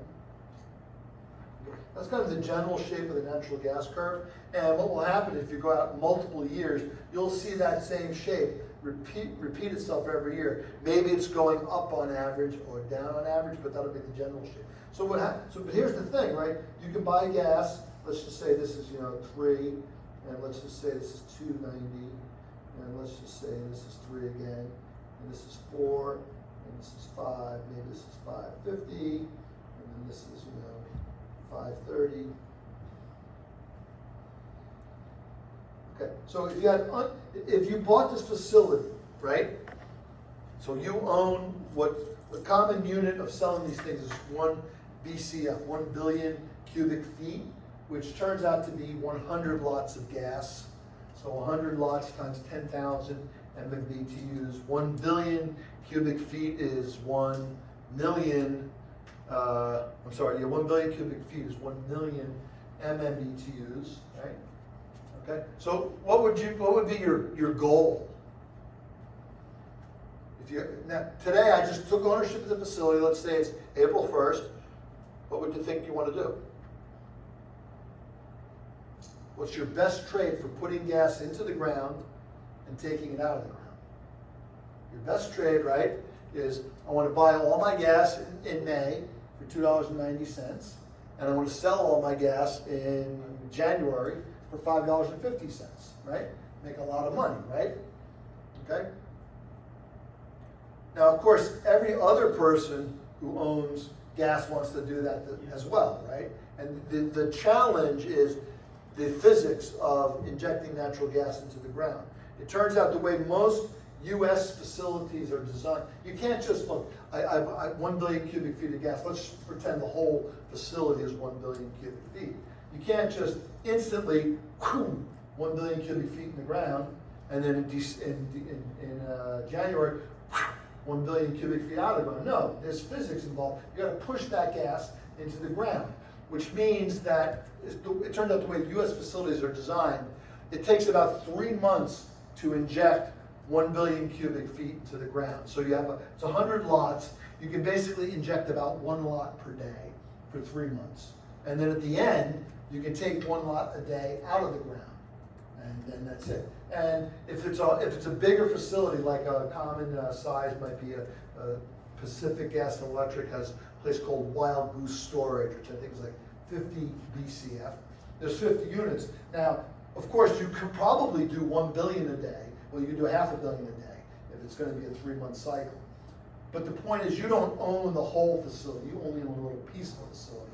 And everybody's gonna wanna inject at the same time, and everybody's gonna wanna withdraw at the same time. So everybody gets a piece of what can be done at each point in time. And of course, what happens when you start pushing gas into the ground, what happens when you've filled up the gas halfway, the hole? What happens to the injection rate? It's gonna slow down. It's gonna slow down, right? There's pressure now pushing back up. So when the facility is empty, you have the maximum injection capability. And similarly on the other side, when the facility's full, it's very easy to pull the gas out of the ground. But when it's almost empty, to get the last retrievable gas out of the ground, it's much more work. And because of this, these facilities will have what are called ratchets. So in April and May, I might be able to inject 1.5 lots per day into the ground with my piece of the action. Whereas when I get to the 100th day, maybe I can only do 1 or 0.75. These ratchets reflect, and these are in the contract. They say up until you've used this much of your capacity, you can inject at this speed. And then when we're slightly full, you've got to go a little slower. And when we're really full, you can only put a little bit in, reversing that on the other side. Right? So the physics are there. So this makes it a complicated decision. Now, maybe I would be doing a little more justice if I, let's just pick one section of this graph. The whole thing's probably going to disappear. Right? No, that's life. That's okay. So let's say. Okay. So the facility might look like this. Now, in a lot of financial contexts, like a interest rate trade, for example, this would probably be some kind of arbitrage where you could sell the money here and buy the money back here, or lend here, borrow here if those were rates. But it's not that way in natural gas. It turns out there could be a spot, where prices might not dip right there in July, but there is a place. I don't know if June's the right. Maybe I'll put July there. It's probably a little more accurate. It kind of rises until it gets to July, a little bit flat into August, and then September might be a local minimum there. And that's just because when you're in the fall, there's a little bit less demand, and so you could do the following, right? You could if you had gas still in the ground, you might even sell it here and buy it back here. But if you're getting the facility empty, you can't be selling gas you don't have. Right? But then over here, you'd be injecting, you'd be buying, and injecting. But over here, you might say, I'm going to sell a little bit of this gas, give myself a little space, and buy it back here. So this structure, the natural gas storage, which is covered quite well in the Glenn Swindle book, talks a lot about the multi-headed optionality that you have. It turns out, what you really have is you can do the following.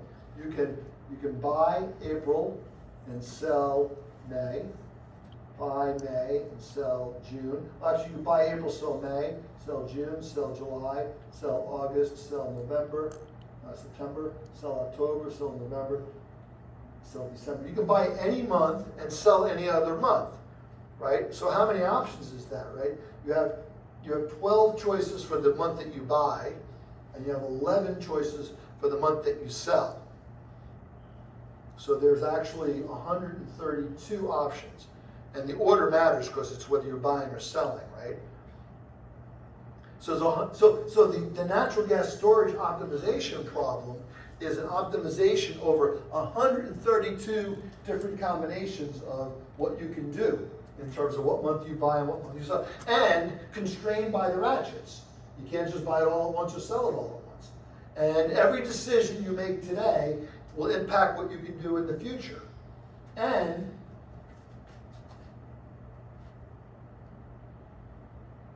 there are all these prices. And every month is a different volatility. Wow. A lot going on, right? Pull up the Swindle book for a second. We'll also find something that I would be remiss if I did not tell you about. So I'm going to tell you about it now.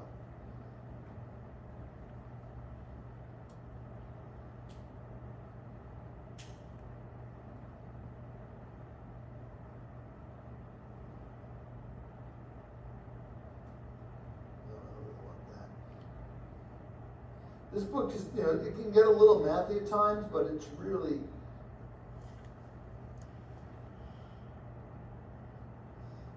a well-written analysis of, he's an advanced person mathematically. One second here.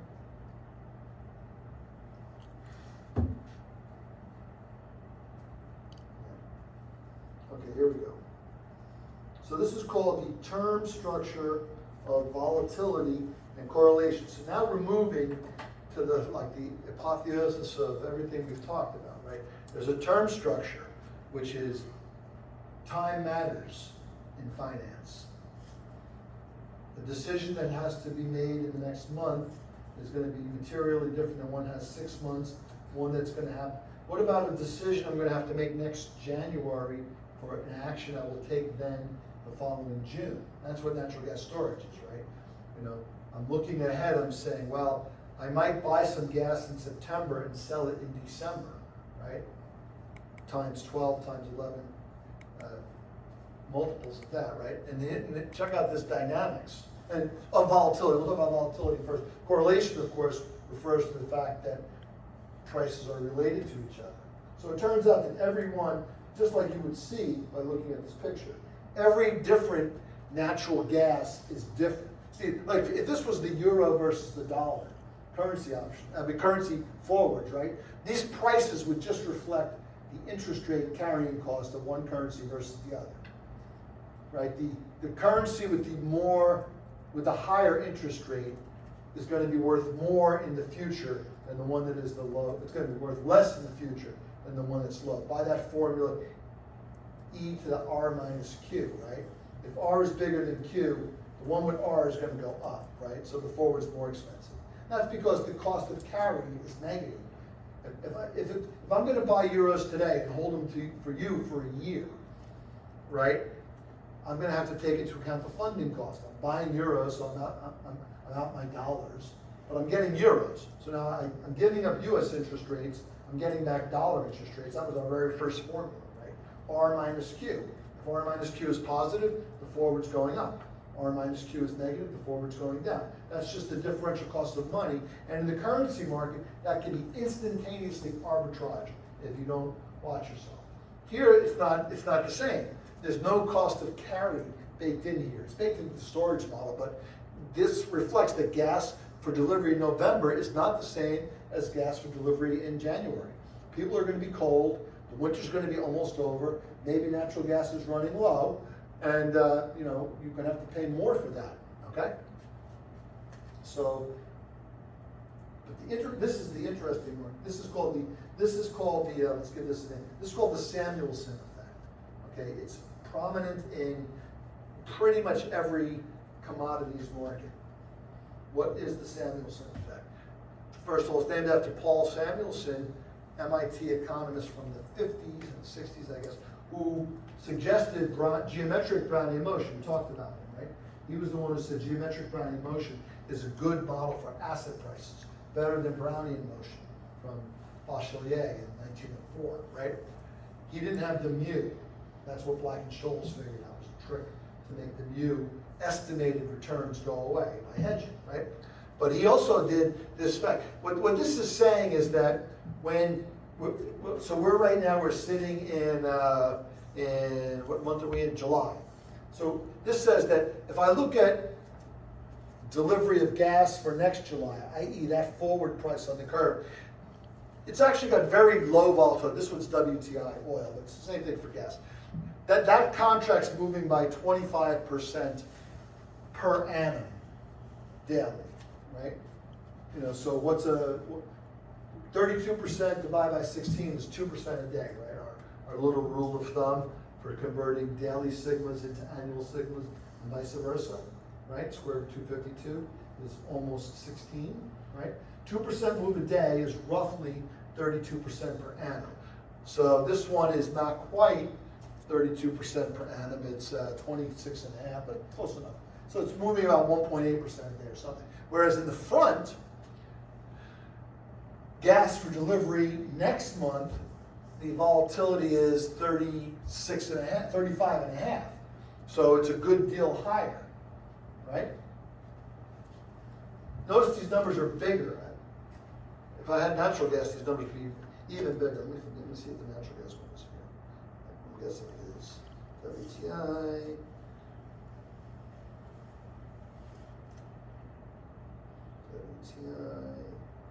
Here we go, natural gas.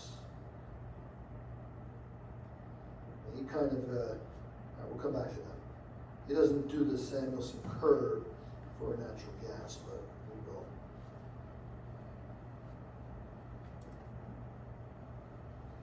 Okay, let's do this one first before we go to that effect. So the WTI at the money volatilities, November 25th, 2009. This is where you ask yourself the question, what was going on in 2009 in the world? What's important?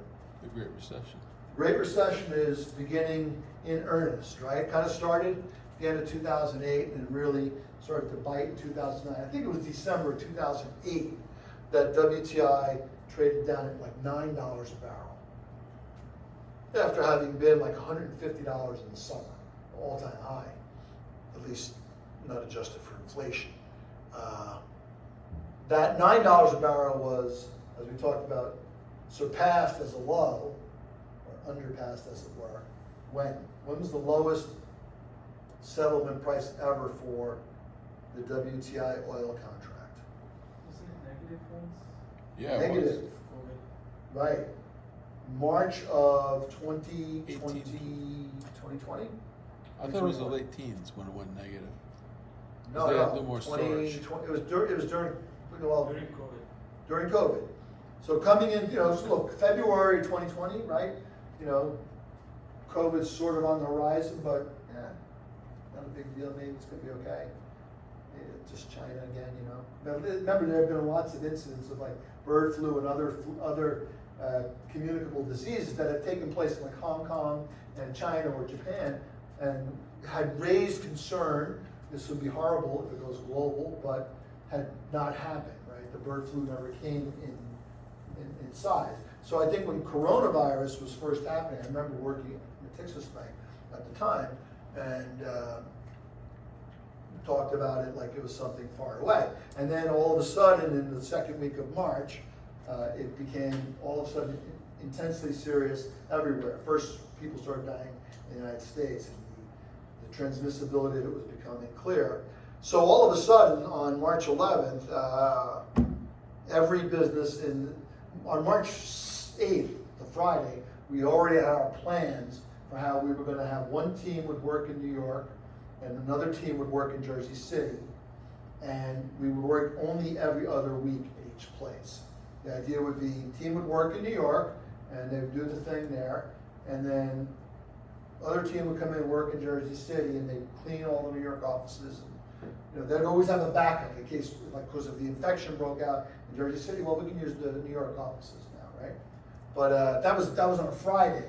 On a Monday, the email was like, don't come to work. Everybody's working from home, right? So this was about 9 days before the settlement of the WTI crude contract. So all of a sudden, the demand for gasoline and crude was understood to be effectively zero, or much closer to zero than had been anticipated just 1 weekend earlier. So all these storage tanks in Cushing, Oklahoma, which were relying on oil being delivered and then shipped out to people who are going to use it in April, May, June, summer driving season, all of a sudden they're like, we don't need any more. So the delivery price of crude late in that delivery price, like the last day or two, went to like -73 one day. And I think it settled at like -8 or something, or -17. That was because people who owned storage said, well, I'll take your oil, but you got to give me money. It used to be, I pay you money, right? And that was because, why would somebody pay? Because if you're a player like BP or anybody else who has the ability to transact at Cushing, Oklahoma, if you have oil arrive in your name and you're not capable of taking it away, there are very heavy penalties on you, financial penalties. So clearly the financial penalty was somewhere near, probably if it settled at -10, the financial penalties were probably at least $10 a day per barrel. The fact that it went to -73 would have been people like me trading, I didn't do this, but trading at Interactive Brokers who thought, I got like a couple of weeks, I don't have to worry about it, right? And all of a sudden, the price starts dropping, you know, I'm long the futures contract at 100, and I'm like, all right, 90, what it wasn't 100, it was 40, 30, 20. Now I'm in a position where I'm hoping it's gonna bounce back so I get some of my money back, or, you know, it starts dropping, well, it's, you know, a lot of people get wiped out, you don't have any more margin, but you're still holding against hold, but then eventually, and I'm talking not about me, of course, I'm talking about speculative paper traders working for Goldman or Morgan Stanley or Millennium Capital, any kind of person who has lots of money who can endure losses but doesn't really want to, right? And that's when the price dropped. Okay, so notice when we talk about implied volatilities in oil, we're seeing 40, right? What's the VIX at today?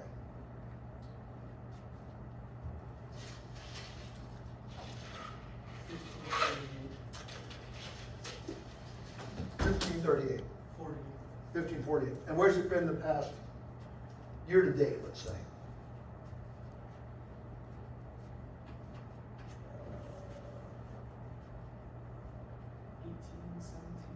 That's it, the whole year pretty much, right? Yeah, there was like a, It had a big spike obviously during Independence Day, or Liberation Day. What was that? It was at like 50 in April. It spiked during the April 2nd to April 9 period. And then by April 20th, great time to buy the stock market, obviously, they crashed in April. Yeah. Back down, right? So, and that's pretty typical of equity vol. S&P is a big index, so you know it's not going to move as much as Apple or Tesla or some other crazier stock than that, right? But equity vols tend to run around 15 or 20%. Single names, maybe 25. Not even 20 is actually pretty standard volatility for a stock, not counting the high flying tech stocks that don't have earnings and stuff. So oil vols are typically around 40%, so at least twice as much. And nat gas vols are typically like 60, 70, 80% in the front. During the invasion of Ukraine in February of 2022, natural gas, that whole year really, natural front vols were as high as 160% per annum, which was never seen by any other asset except maybe Bitcoin during like the first couple of runs in 2017. So this term structure, what this is saying is these are months of the year. So look, so the first year, the front month is at 37, up to 40, and then it drops back down to 36. And then the rest of the structure goes down pretty low. And the reason why these vols are so low here, it's not because people think 2014 is going to be less volatile than 2010. What it is that if you were to buy an option on this 2014, you'd have a long period where the back end doesn't really move that much. And it's only when it gets to the front, due to the Samuelson effect, that, well, it's not due to the Samuelson effect. The Samuelson effect is a description of what's going to happen, that they become more volatile. And the main reason for intense volatility near the front. Now keep in mind, these are term volatilities. If you buy an option on WTI for the middle of 2010, you're paying like 39 vol. If you buy a 3-year option, you're only paying 30 vol. And what that really reflects is that the way the contract will move, when it's back here, it moves a little bit, and when it gets close to maturity, it moves a lot. And this is reflected by the difficulty in supply and demand balance resetting itself on a short-term basis. So if something were to happen, for example, like war breaks out in Europe, in the Ukraine, right? The European governments don't have time to get all the gas they need in the ground. It's like, natural gas is going to be volatile, right? And what's the biggest driver of natural gas prices in the short term? Demand. Okay, what's the biggest driver of demand in the short term? Temperature. Temperature, right? Natural gas and power are both closely correlated with, are highly responsive to changes in temperature. So every day, you know, there's a certain time every day when the new 15-day forecast is released, which means it's just one day more than the other. And the new 5-day forecast, the new 7-day forecast. And all those new numbers say, hey, we've got a firmer opinion about what it's gonna look like for the next 2 days. So like the next 4 or 5 days. If it's gonna be really hot next week, prices are gonna go up in the natural gas market because there's gonna be high demand. Power prices are gonna go up. If all of a sudden we see cloud cover coming, it's gonna be cool, you know, prices are gonna go down. All of a sudden we see a hurricane forming in the North Atlantic, I mean the South, you know, the north of Africa coming over here. It's like, you know, that's gonna be problematic because gas production in the Gulf is gonna have to shut down and possibly we'll have less natural gas. So all of those things create this scenario where vol is low when you have a lot of time for the market to adjust to supply and demand, and vol is high near the end. The Samuelson effect is what he called it. And what happens when you look at this vol here in the back, this 28% says there's gonna be a lot of months where it's only moving at like 20%, like half of its life. It's only gonna move about 20%, but then at the end, it's gonna move like 60%. So there's like 3-4 months of 60%, you know, 30 months of 20%, and the kind of weighted time average of volatility is gonna be that number that it's selling at, okay? That's what that is, okay? Okay. So when we talk about the natural gas storage problem, you have to take into, and also these are volatilities, but of course there's correlations as well, right?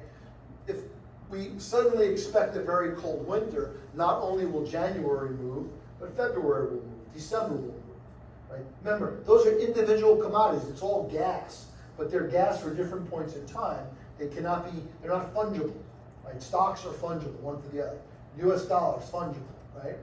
But commodities are not fungible. They have to be in a certain place at a certain time. And those correlation structures are going to be interesting. And getting the natural gas pricing problem solved is not that easy. Okay, well, before we run out of time, we'll talk about one more problem with you. This is called, we're going to talk about what in the business we often call heat rate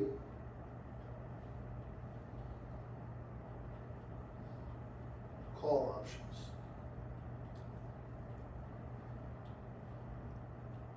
Okay, so a heat rate call. So what's a heat rate? You know, a super. Well, whether it's super or not, a physicist or a chemist will tell you. But maximally efficient.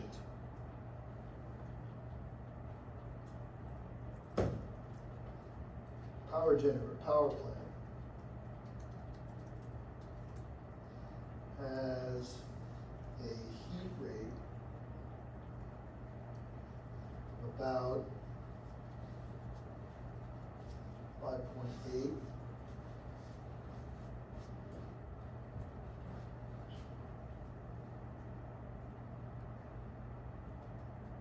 per megawatt hour. So the way a natural gas plant works, right? Cliff and I were talking about this last week, is you have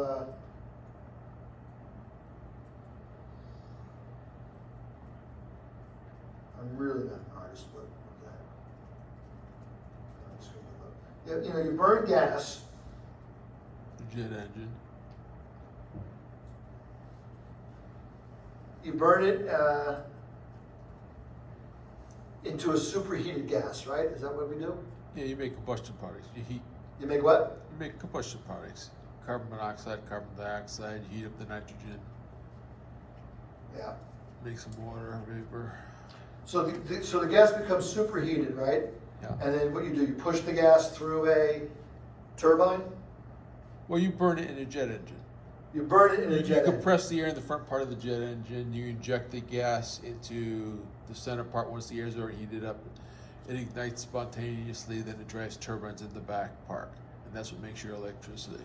Right, so the turbine starts spinning and has what? Why does it become electricity? Because the turbine is geared to a generator. Right. So the turbine spins Yep. and turns gears, That which turns a are generator. a generator. What's a generator? Generator turns mechanical energy into electrical energy.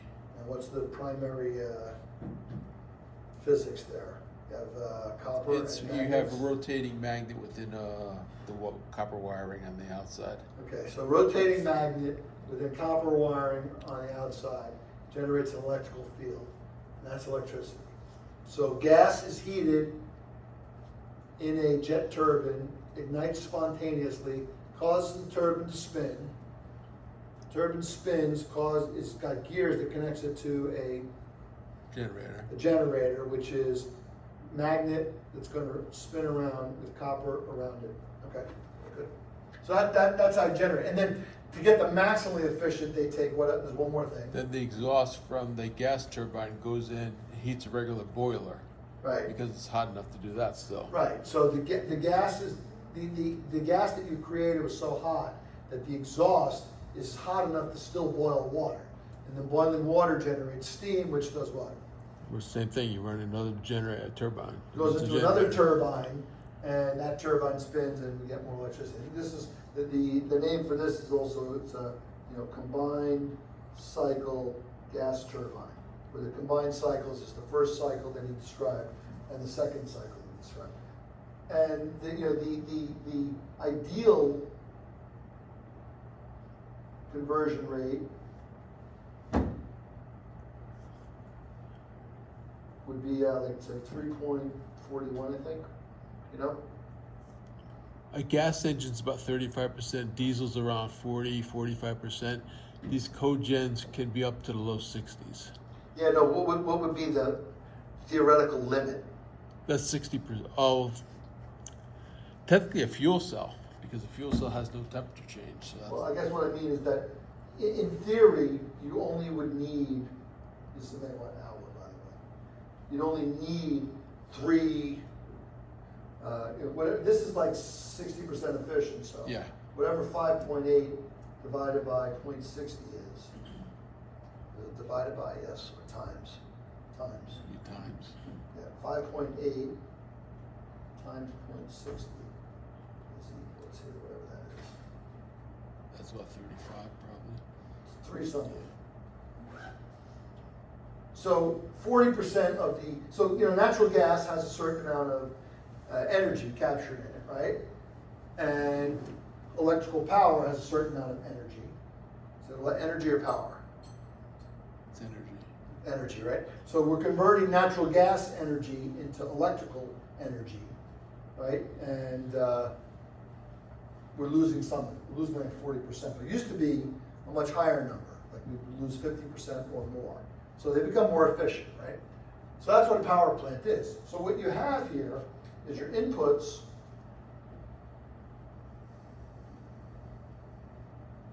go in, and your output is power.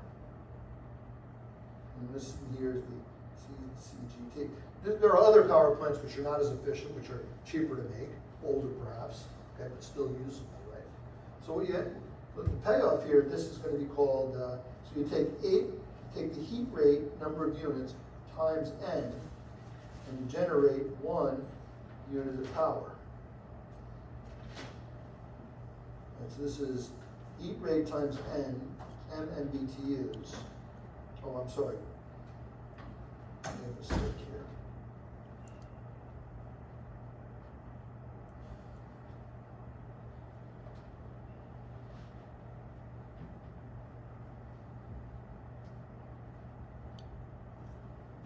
So you take the heat rate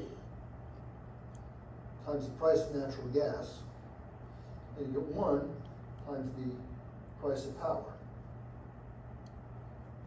So this, and you have a choice, right? You can choose to run your power plant on a given day or not run your power plant within certain physical constraints related to turning on the turbine and turning it off, okay? So this is a call option.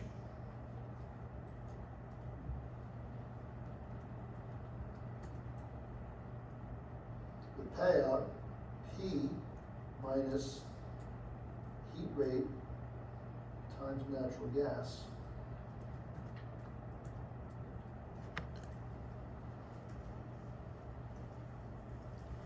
Okay.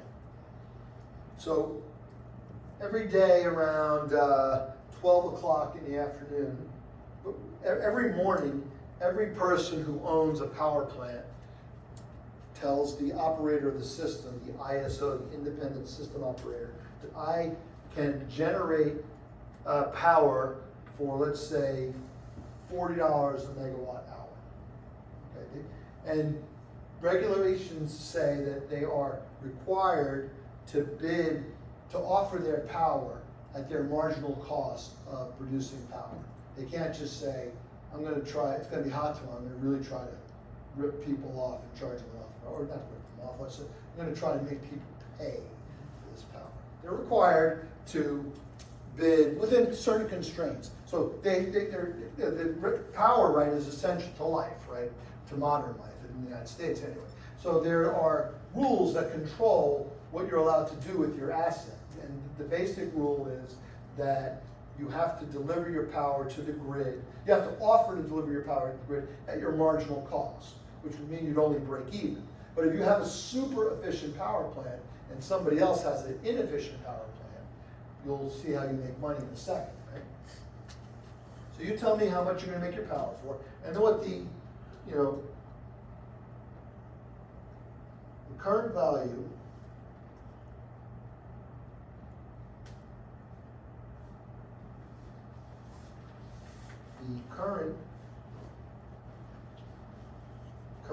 that's a great word, right? Electricity.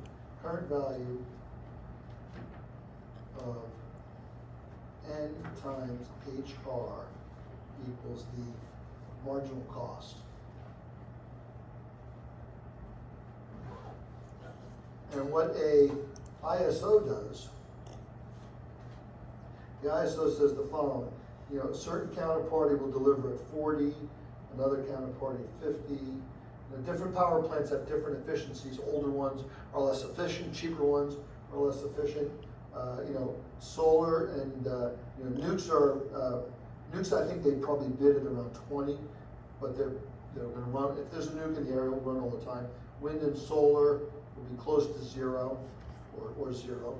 And if there's production tax credits, will even be negative, because if the government will pay you $10 to generate power, as long as you generate, you can sell power for as little as -9 and still make $1, right? And then over here, this axis is price per megawatt hour. So that's a megawatt of power delivered for 1 full hour of time. And then here is you have the demand. And a typical demand might be like something like, let's just ask me.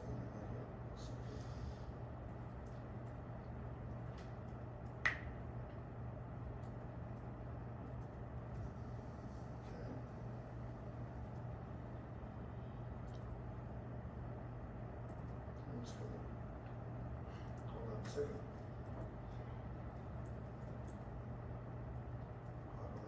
That's fine. So who is a string?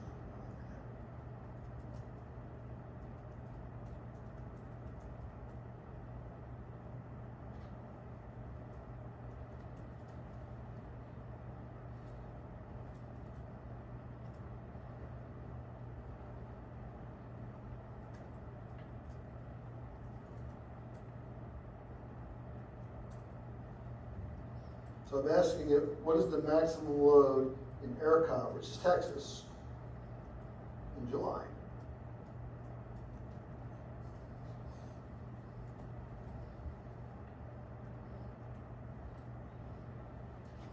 Okay, so 2023, July 31st, ERCOT peak load in megawatts was 83,000 megawatts.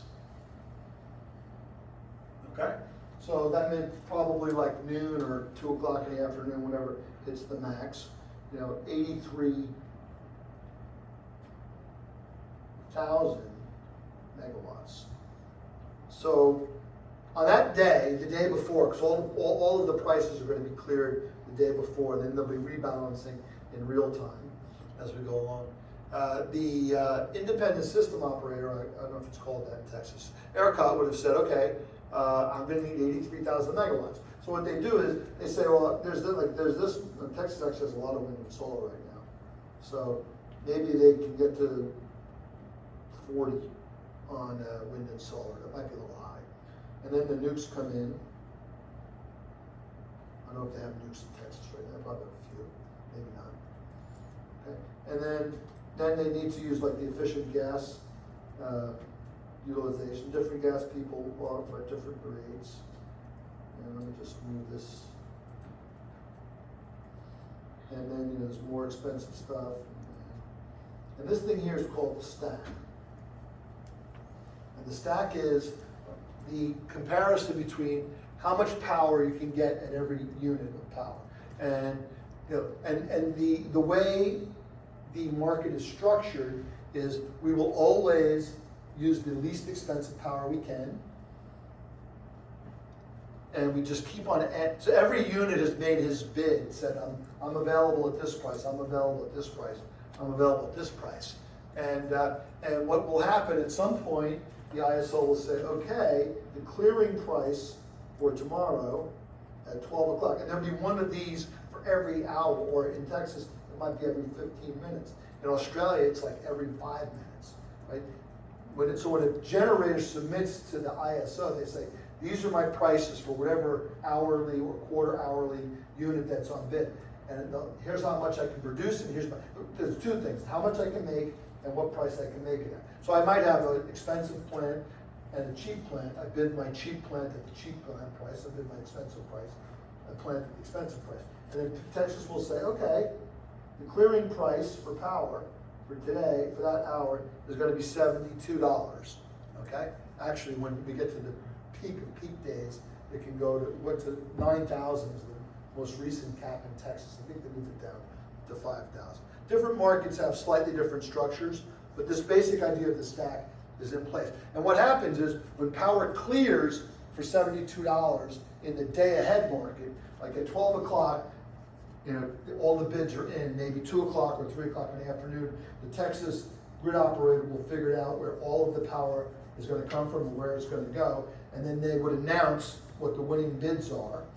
And what happens is if the winning bid at a certain location is $72, everybody who's providing power gets $72.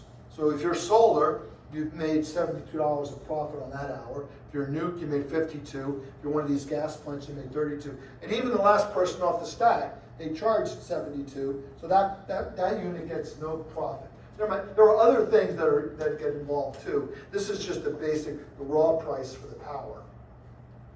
And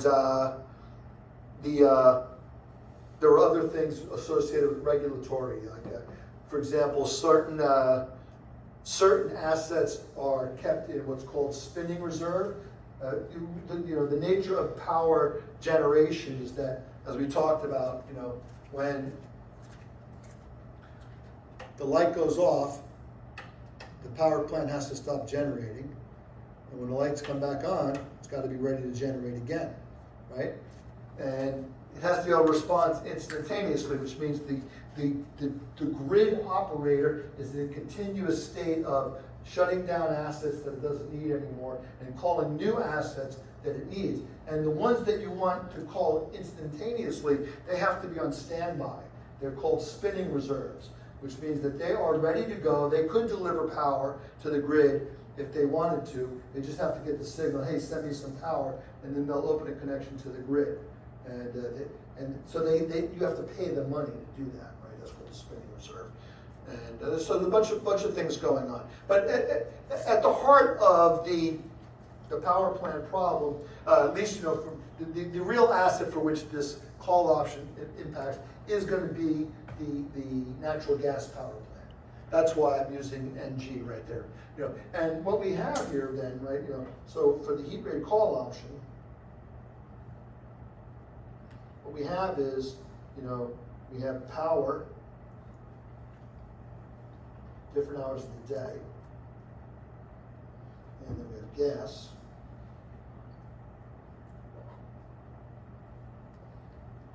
Gas, of course, has the same price gas is $4, it's $4. So I guess in a way, well, okay, so the gas price doesn't really do this over the course of the day. These are the power prices over the course of the year, and the gas prices over the course of the year. So what happens, and this is, you know, the heat rate times the gas price, right? So you can see in these months,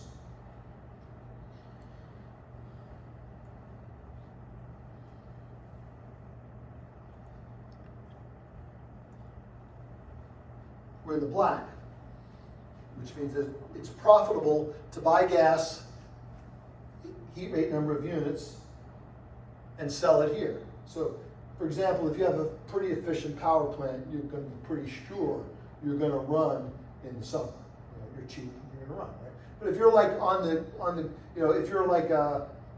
you know, if you're like a 10 heat rate or an 8 heat rate, you might still be pretty sure you're going to run in the summer because you're needed, right? But in the wintertime, when there's less demand, except in Connecticut where prices are inverted, right?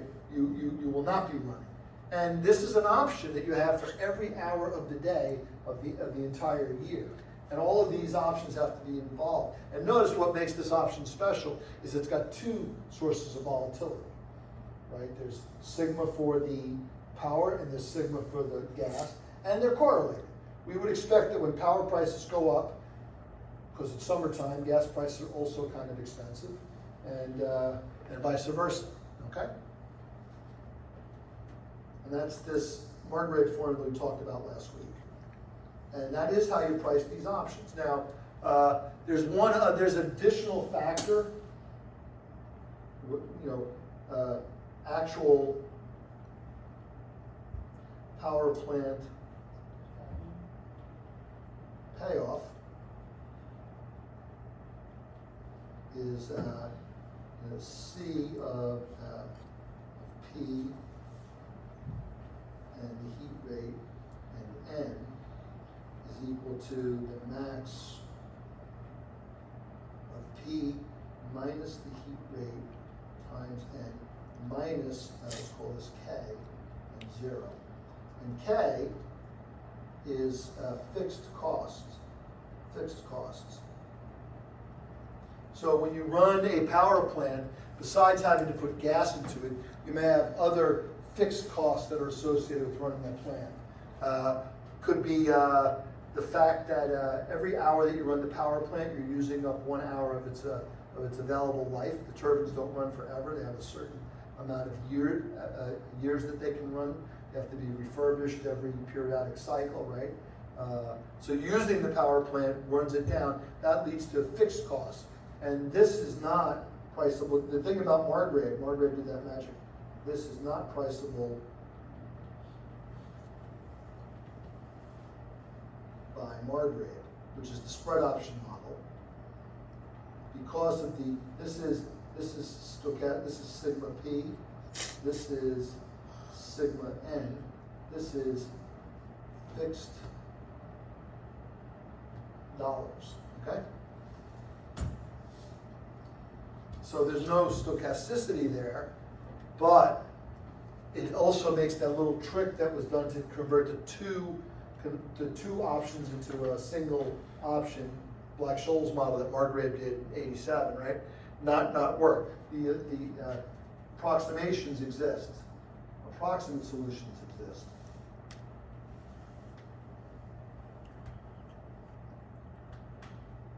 From Kirk. So if you hear about a Kirk option, and then another version of it is called BJST for two Swedish, Norwegian or Swedish, I forget now. Pardon me, if you're of that ancestry. Who came up with other formulas for pricing, for approximating. Okay. And one last thing, and then we'll break for the semester. Vega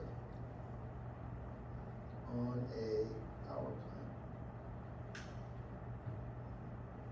So we have this sensitivity of the call option sigma. Keep in mind we have this formula. Sigma squared is equal to sigma power squared plus sigma gas squared minus 2 rho sigma power sigma gas. So there's really two volatilities underlying that go into the sigma of the power plant. So when you speak about this volatility, right, there's a number, and what it's going to be equal to, it's going to be equal to the sensitivity of the call option to this sigma times the sensitivity,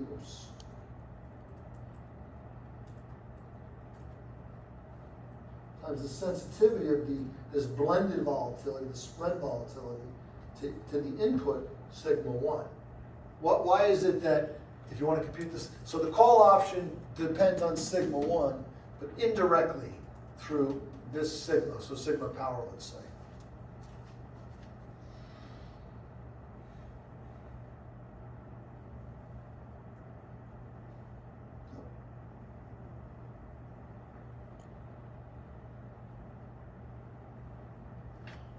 So this is sigma, let's call this sigma of the heat rate.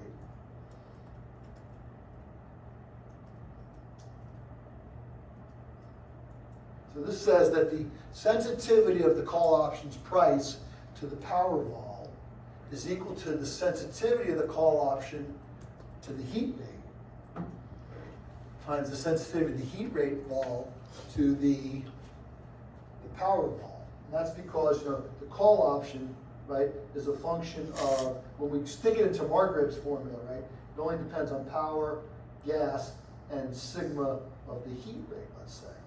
But this sigma, one second, get rid of that. The sigma of the heat rate depends on the sigma of the power and the sigma of the gas. So when you want to get the sensitivity of the call option to the power vol, i.e. how much power vega do I have, you have to get to it here by first computing this thing here. And what is the name of that famous rule that ends up multiplying derivatives? That the chain rule? That is the chain rule. Very good.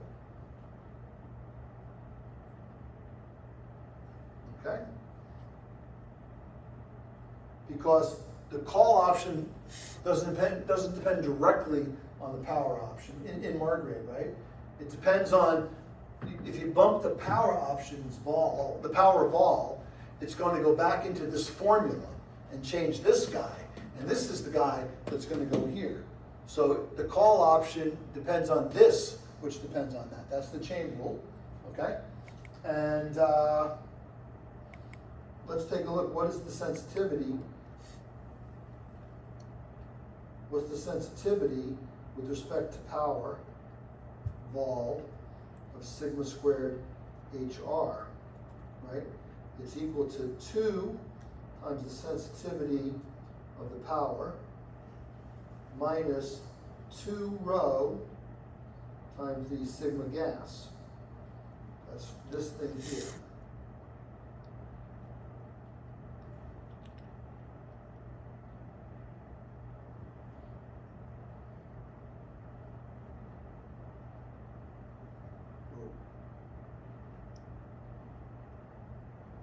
That box got screwed up like that, but okay, good. So to take the derivative, right, you say, look, well, you know what? This thing is here. We'll be done in a couple seconds, right? And then you have this term here.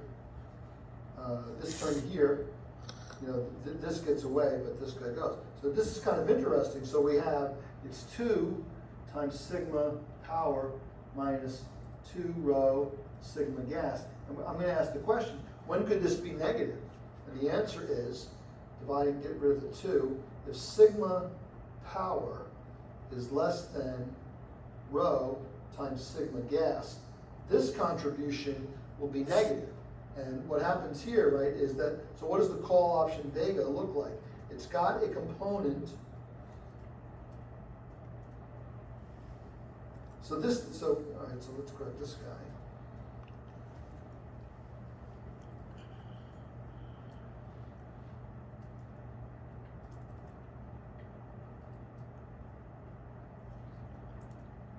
Okay, so this thing is your normal, oops. This thing is your normal Black-Scholes vega, which for call option is strictly positive. But this thing, in this scenario, could be negative.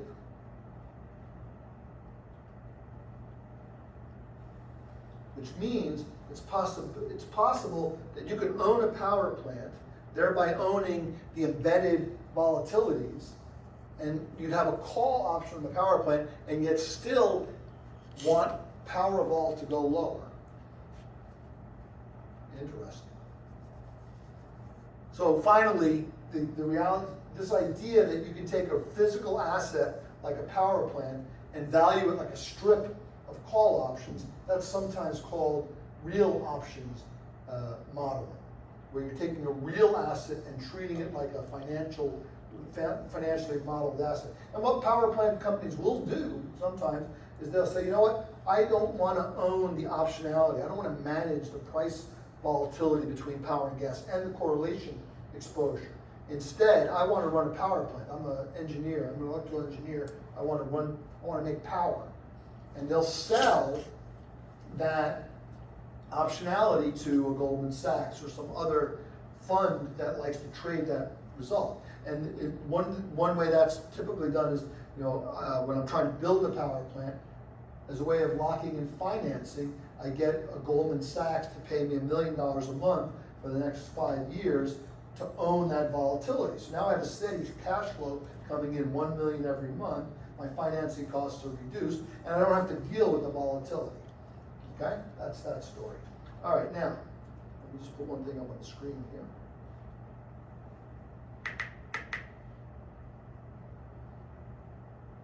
I am going to this place now.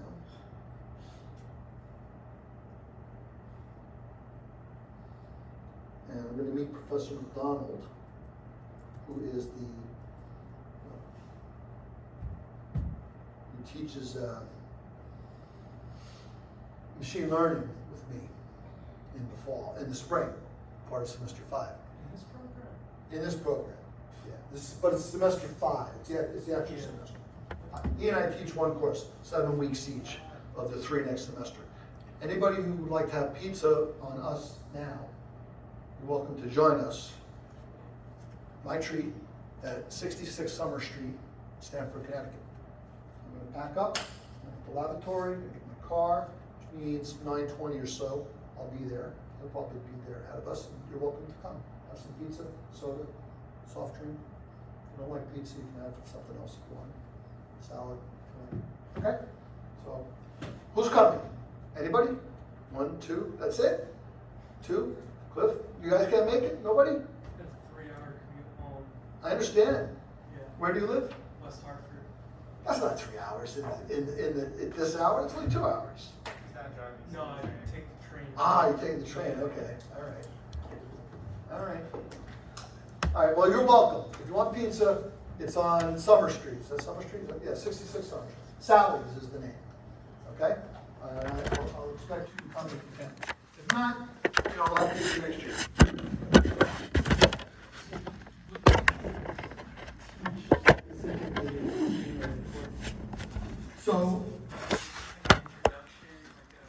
So there's 2 different things that go on this. Professor McDonald teaches the first half.